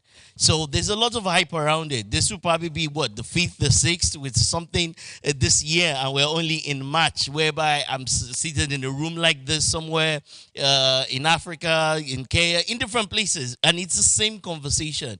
So the conversation is everywhere, but your organization needs to look at it to say that how is this going to help us specifically? So I'll say it again, you need to have your own fit for purpose and fit for use AI strategy, not the hype, not internet, definitely not ChatGPT. You need to really think about your own organization, your own objectives. What exactly are you trying to achieve? And what AI tools will help you, and what is the best approach for you to go around it? I wish you well. Thank you so much. And that brings us to the end of the session. I hope we've learned one or two things. And then we'll head over right now to the Q&A. If you've got any questions, can you kindly indicate? Okay. We can take 3 questions, so can we get one more person? All right, good afternoon, everyone. My name is Paul. Thank you, the panelists. This section has been very enlightening and informative. We've been speaking a lot about data analytics and AI. So my question is, and also kind of a suggestion is this, right? We've talked about so many things, and Dr. Orlando actually mentioned what I'm about to ask now about the privacy part of the AI. Now, what are the security that we are considering? Because now we are going into a future where we are adopting AI, and the use of AI is becoming very, very important. You have highlighted so many importance of how we should use AI to do a whole lot of reactive and proactive strategy for fraud detection. But in terms of Nigeria developing data, Dr. Orlando also mentioned the fact that our data, we are coming up with it. Looking at the data protection act that we also have, how do we measure all of these together? Looking at the security that we also be, because AI also has its own limitation in terms of security as well. There are AI poisoning, attack, and so many attacks like that. So I just want us to also look at this area and what we can do in terms of adopting AI as an organization, the governance behind it, and the rest. Thank you.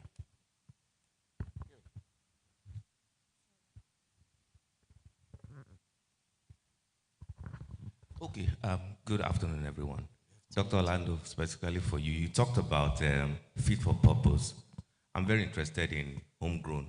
We've seen a lot of things happening locally in Nigeria, and I believe in the country.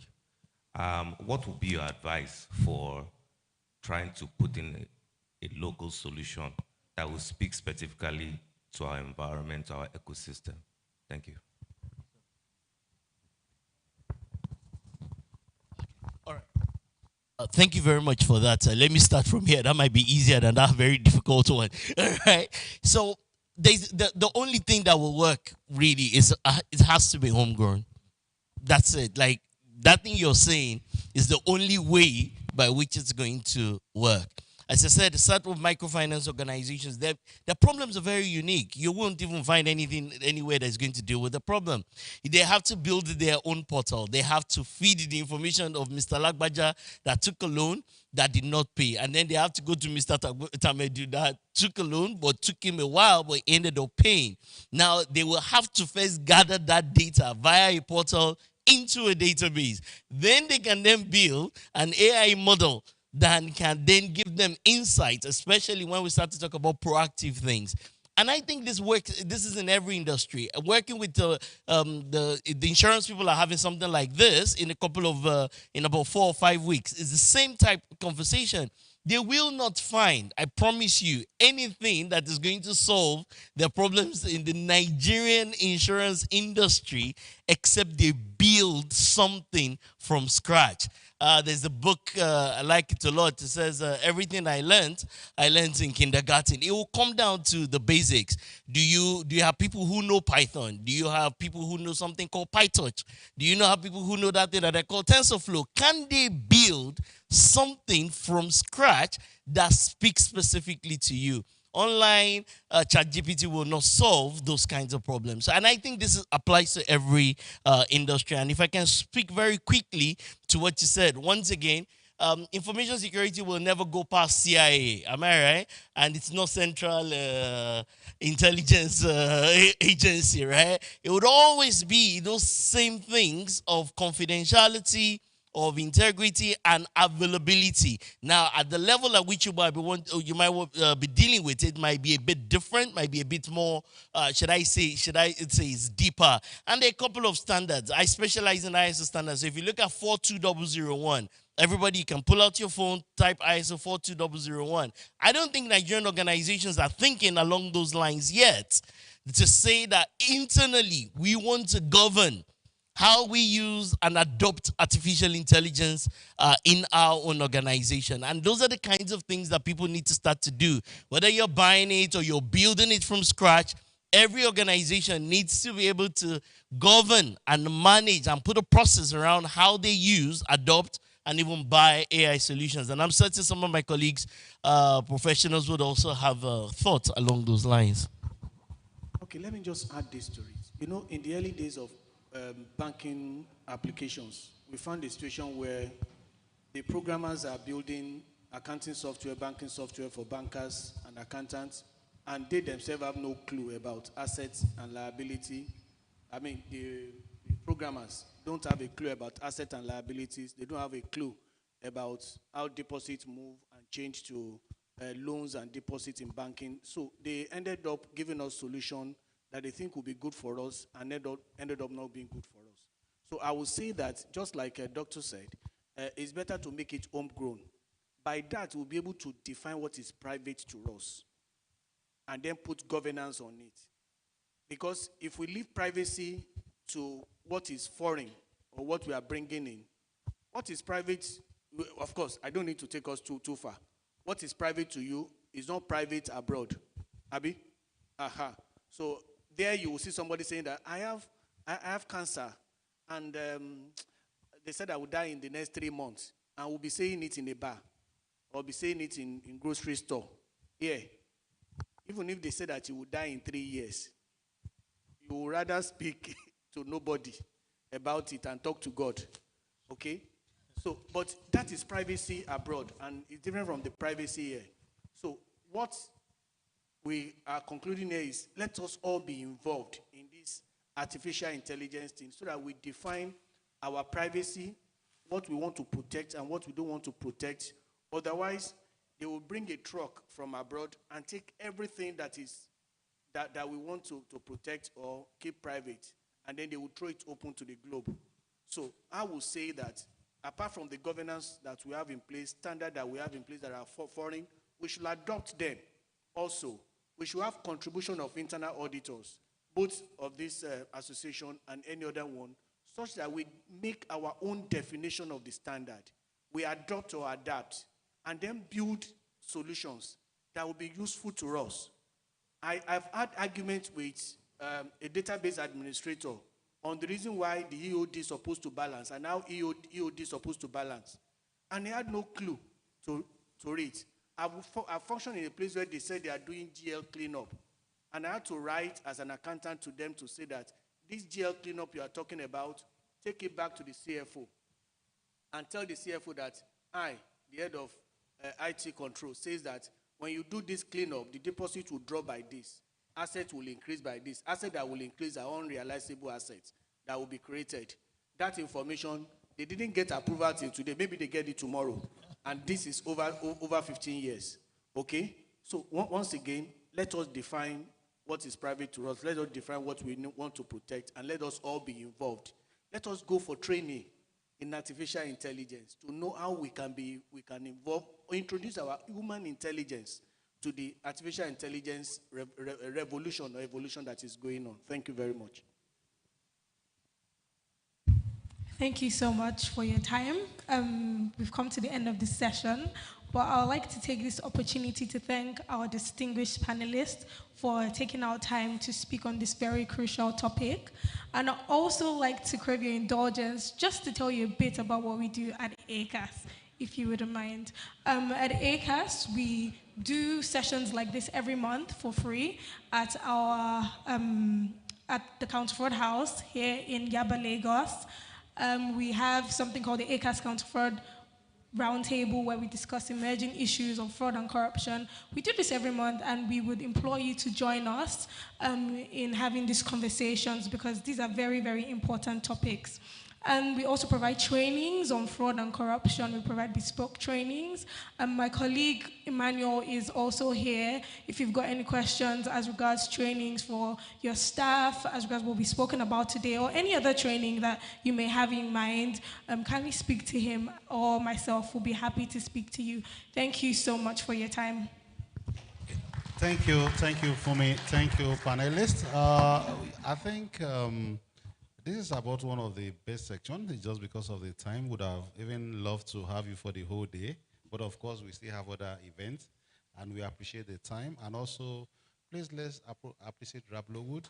They anchor this for free for the association. It's at no cost to the association. That is part of collaborative conversation that we've been having across board. Not necessarily that should be within the bank. It could be outside, of course, in terms of value addition, how we can collaboratively fight fraud.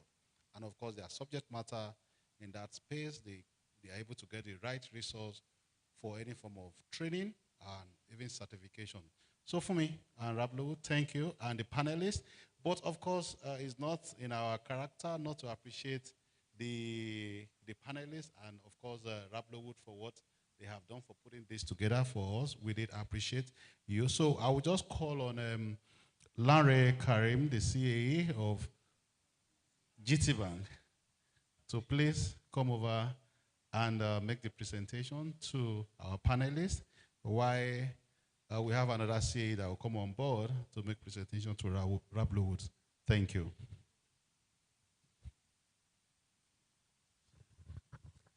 Thank you very much, gentlemen and lady. That was a very brilliant one. Just before I hand this out, I would just like to recognize what I took from each of the panelists. Mr. Fee, thank you very much for the role-based scenario. I noticed that for every question, you had a scenario to drive home the point. Thank you very much.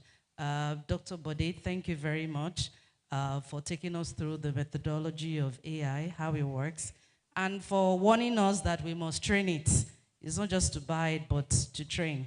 And Dr. Orlando, I couldn't help but notice that you've warned us not to go and buy, but to build. And to make sure that whatever we come up with is something that is customized to our needs. So I hope our moderator, your organization will be kind enough to put this solution together, because this way we won't all go out there and buy, you know, what is off the shelf. Thank you very much. Okay. So on behalf of ACAEBIN, I'd like to present this to Dr. Orlando. Thank you very much. Appreciate it.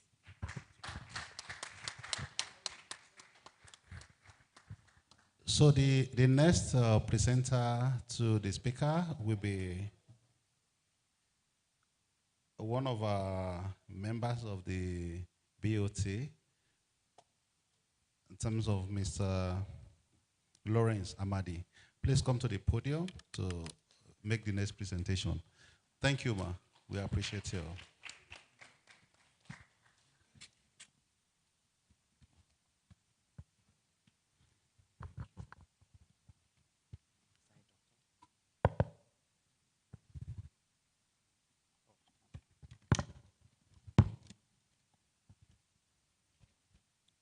Thank you so very much for the enlightening session that you've given us.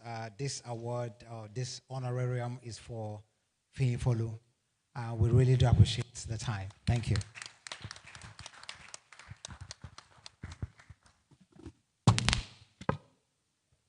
Yes, we'll also be calling on another member of the Board of Trustees, Ibukun Beckcroft, to please assist with the presentation to the last panel. Thank you.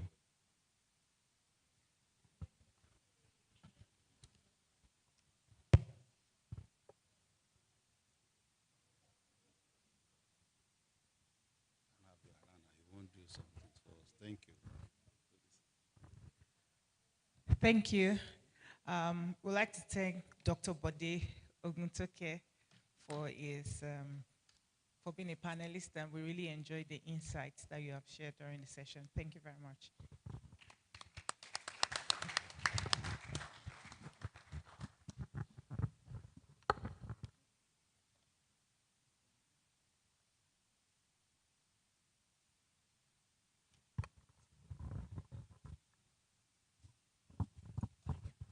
Okay, and the last presentation for the day to ACAS and Raplowood for putting this together for us at no cost to the association. We are inviting our own Adeyinka Oladipo, the CAE of Optimus Bank, for the presentation.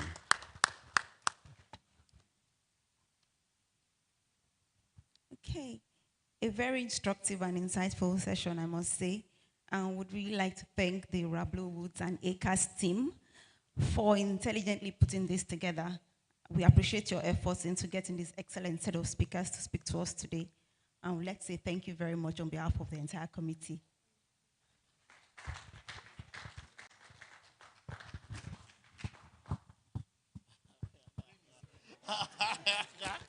Nobody said that should be.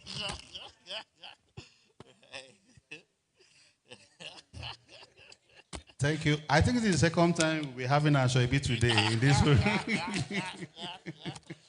So thank you everyone for your time, your patience, your everything. We can have lunch now so that we can move to other parts of the section. Thank you for the section. So please hold on, please. Just a moment. Just a moment.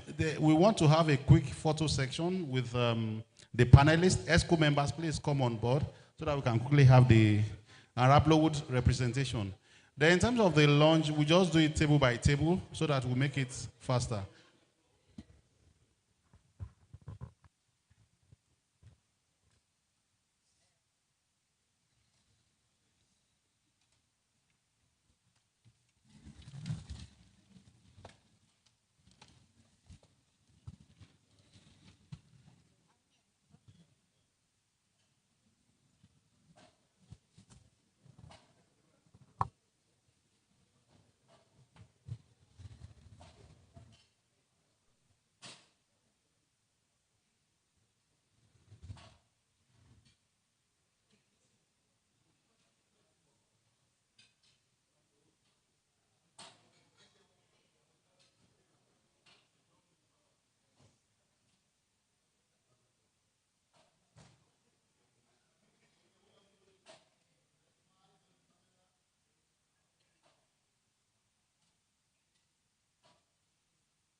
business needs and maximize her potential.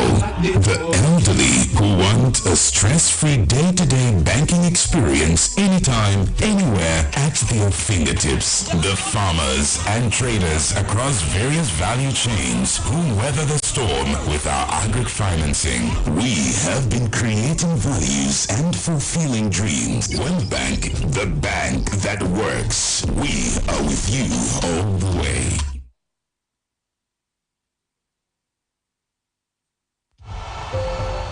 Some dreams are big.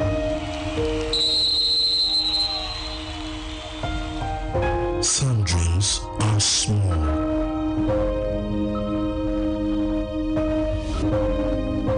Some dream to go from place to place. Dreams of love and ever after.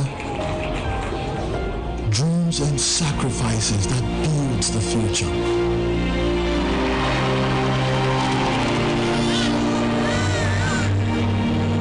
Whatever the dream, your step, your journey, you can do more with a partner that cares about your dreams. Access, more than banking. As part of our strategy to support the growth of homegrown businesses, we are pleased to announce the launch of the Fidelity SME Hub, a dynamic initiative designed to empower youths and small and medium-scale enterprises. The Fidelity SME Hub will offer a world-class facility with modern training halls, meeting rooms, and networking spaces.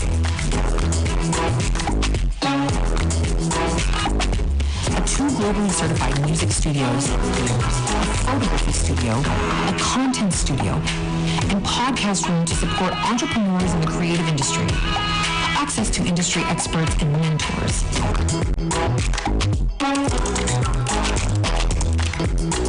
The Fidelity SME Hub, helping businesses to grow, thrive, and prosper. We are Fidelity.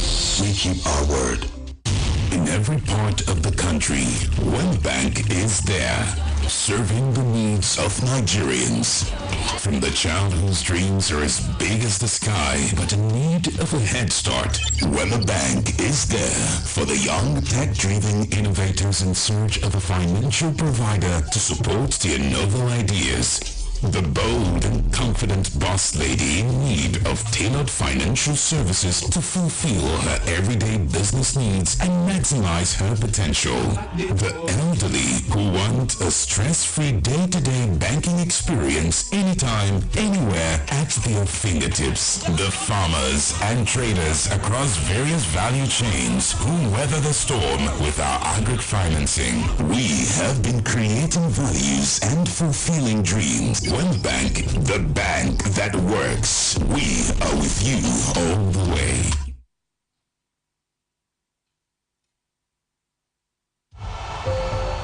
Some dreams are big.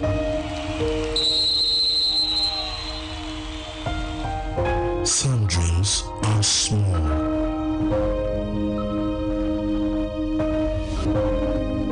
Some dream to go from place to place. Dreams of love and ever after. Dreams and sacrifices that builds the future.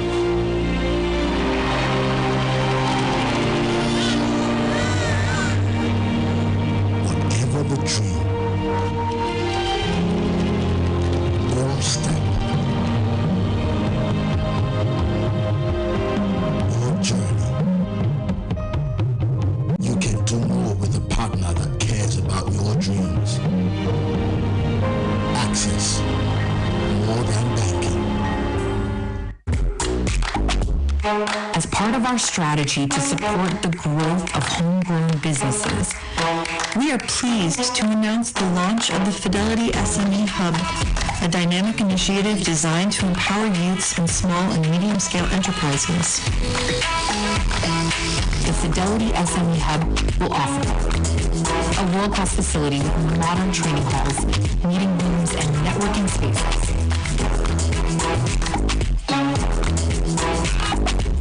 Two globally certified music studios, a photography studio, a content studio, and podcast room to support entrepreneurs in the creative industry.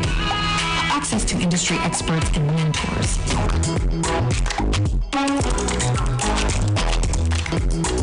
The Fidelity SME Hub, helping businesses to grow, thrive, and prosper. We are Fidelity. We keep our word. In every part of the country, one bank is there, serving the needs of Nigerians. From the child whose dreams are as big as the sky, but in need of a head start, Wema Bank is there for the young, tech-driven innovators in search of a financial provider to support their novel ideas. The bold and confident boss lady in need of tailored financial services to fulfill her everyday business needs and maximize her potential. The elderly who want a stress-free day-to-day banking experience anytime, anywhere at their fingertips. The farmers and traders across various value chains who weather the storm with our agri financing. We have been creating values and fulfilling dreams. One bank, the bank that works. We are with you all the way.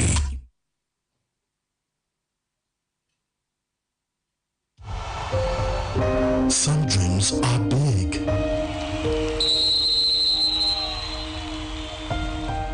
Some dreams are small.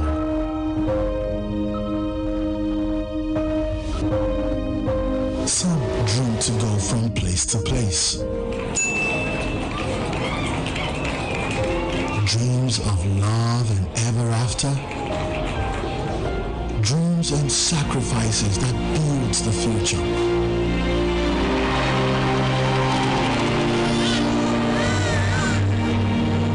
Whatever the dream, or step, or journey, you can do more with a partner that cares about your dreams. Access, more than banking. As part of our strategy to support the growth of homegrown businesses, we are pleased to announce the launch of the Fidelity SME Hub, a dynamic initiative designed to empower youths and small and medium-scale enterprises. The Fidelity SME Hub will offer a world-class facility with modern training halls, meeting rooms, and networking spaces.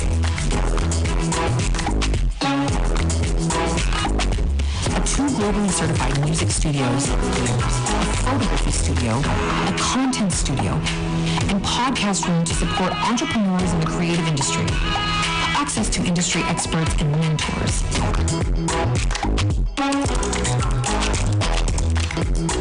The Fidelity SME Hub, helping businesses to grow, thrive, and prosper.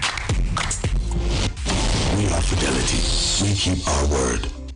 In every part of the country, one bank is there, serving the needs of Nigerians. From the child whose dreams are as big as the sky, but in need of a head start, Wema Bank is there for the young, tech-driven innovators in search of a financial provider to support their novel ideas. The bold and confident boss lady in need of tailored financial services to fulfill her everyday business needs and maximize her potential. The elderly who want a stress-free day-to-day banking experience anytime, anywhere at their fingertips. The farmers and traders across various value chains who weather the storm with our agri financing. We have been creating values and fulfilling dreams. One bank, the bank that works. We are with you all the way.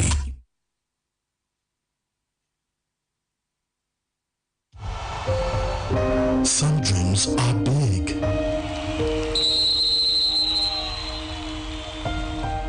Some dreams are small.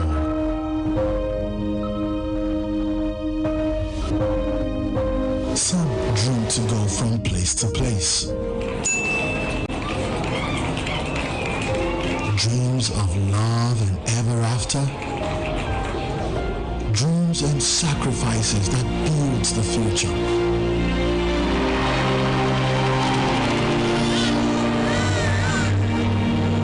Whatever the dream, or step, or journey, you can do more with a partner that cares about your dreams.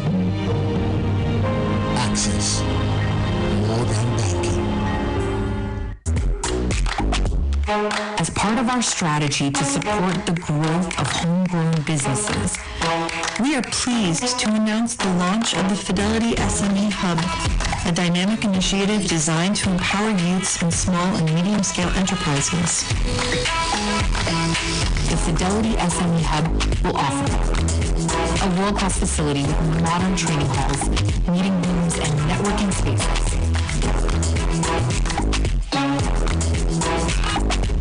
Two globally certified music studios, a photography studio, a content studio, and podcast room to support entrepreneurs in the creative industry. Access to industry experts and mentors.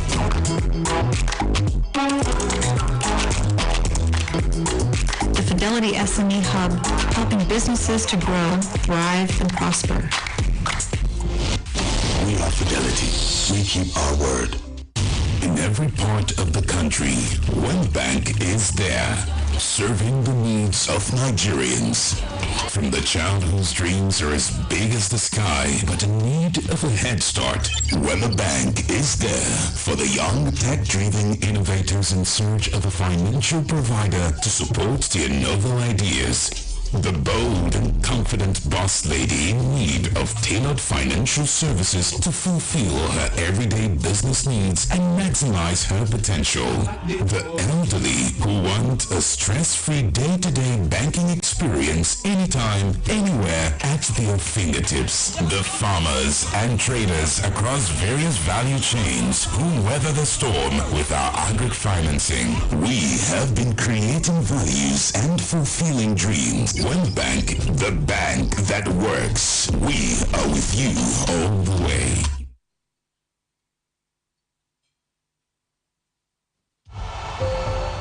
Some dreams are big.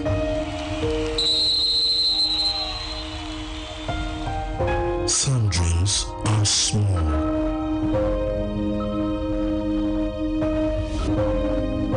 Some dream to go from place to place. Dreams of love and ever after. Dreams and sacrifices that builds the future.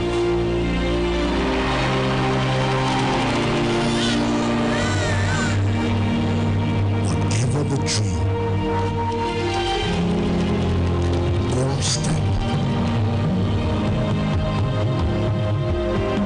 or journey, you can do more with a partner that cares about your dreams. Access, more than banking. As part of our strategy to support the growth of homegrown businesses, we are pleased to announce the launch of the Fidelity SME Hub, a dynamic initiative designed to empower youths and small and medium-scale enterprises. The Fidelity SME Hub will offer a world-class facility with modern training halls, meeting rooms, and networking spaces.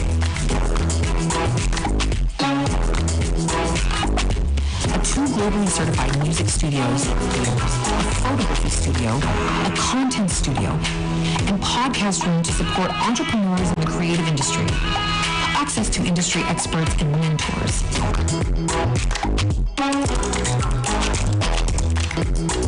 The Fidelity SME Hub, helping businesses to grow, thrive, and prosper. We are about fidelity.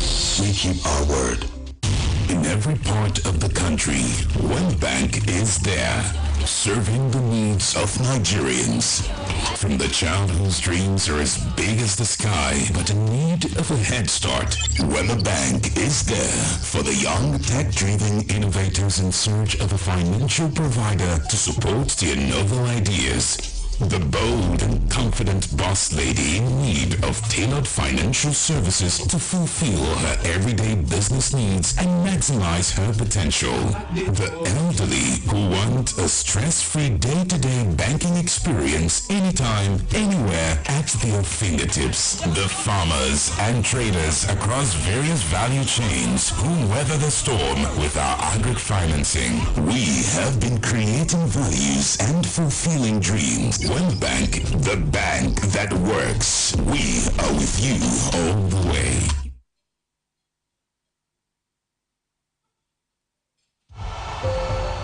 Some dreams are big.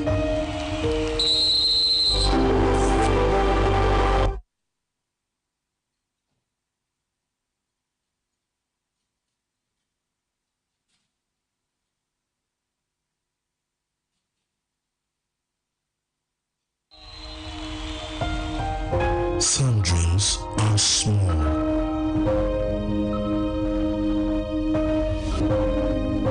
Some dream to go from place to place. Dreams of love and ever after. Dreams and sacrifices that builds the future.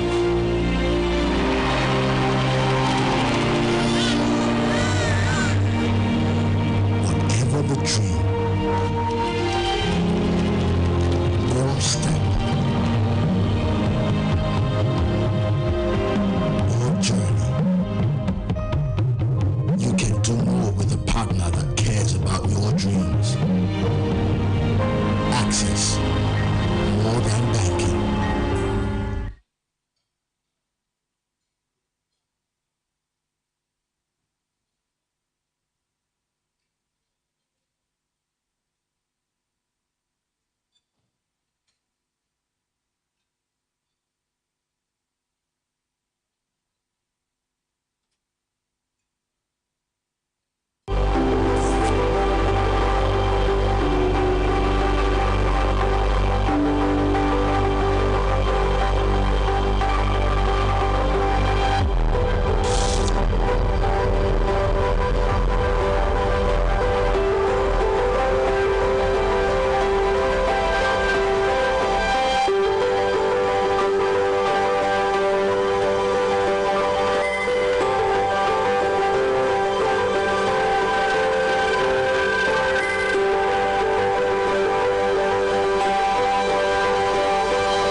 every part of the country, one bank is there, serving the needs of Nigerians. From the child whose dreams are as big as the sky, but in need of a head start, Wema Bank is there for the young tech-driven innovators in search of a financial provider to support their novel ideas. The bold and confident boss lady in need of tailored financial services to fulfill her everyday business needs and maximize her potential.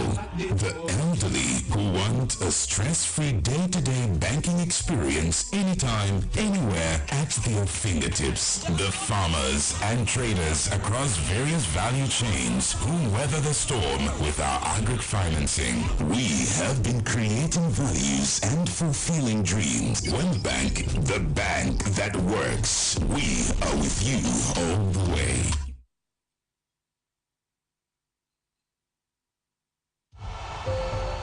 Some dreams are big.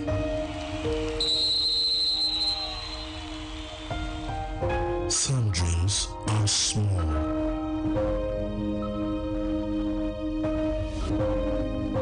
Some dream to go from place to place. Dreams of love and ever after. Dreams and sacrifices that builds the future.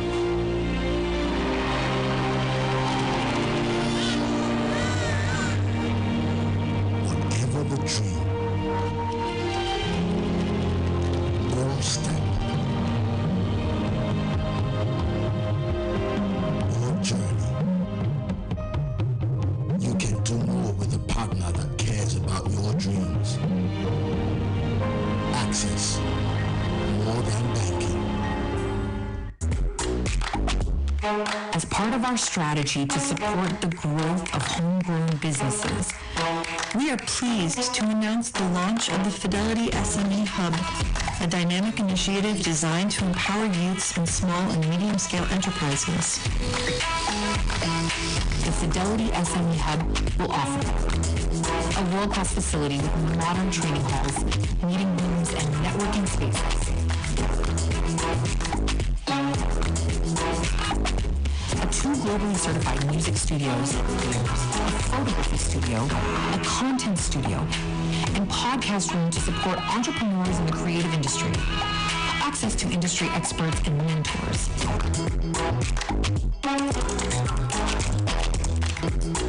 The Fidelity SME Hub, helping businesses to grow, thrive, and prosper. We are Fidelity. We keep our word. In every part of the country, one bank is there, serving the needs of Nigerians.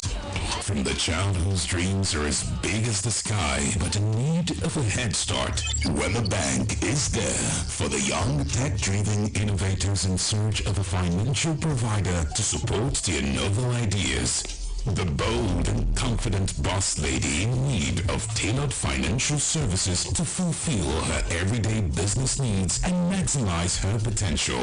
The elderly who want a stress-free day-to-day banking experience anytime, anywhere at their fingertips. The farmers and traders across various value chains who weather the storm with our agri financing. We have been creating values and fulfilling dreams. One bank, the bank that works. We are with you all the way.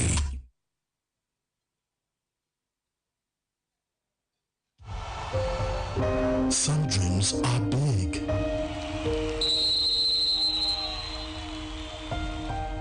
Some dreams are small.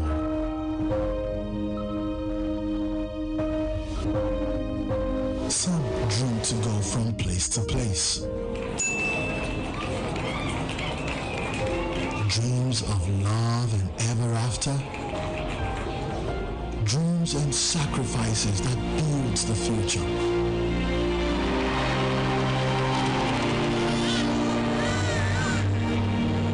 Whatever the dream, or step, or journey, you can do more with a partner that cares about your dreams. Access,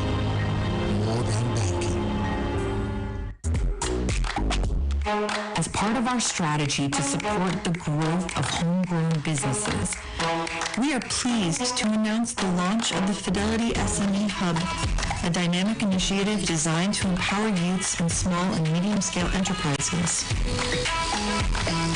The Fidelity SME Hub will offer a world-class facility with modern training halls, meeting rooms, and networking spaces.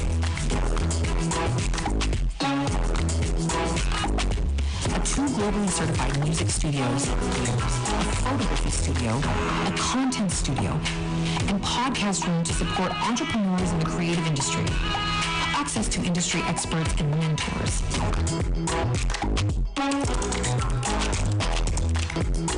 The Fidelity SME Hub, helping businesses to grow, thrive, and prosper. We are Fidelity. We keep our word. In every part of the country, one bank is there, serving the needs of Nigerians.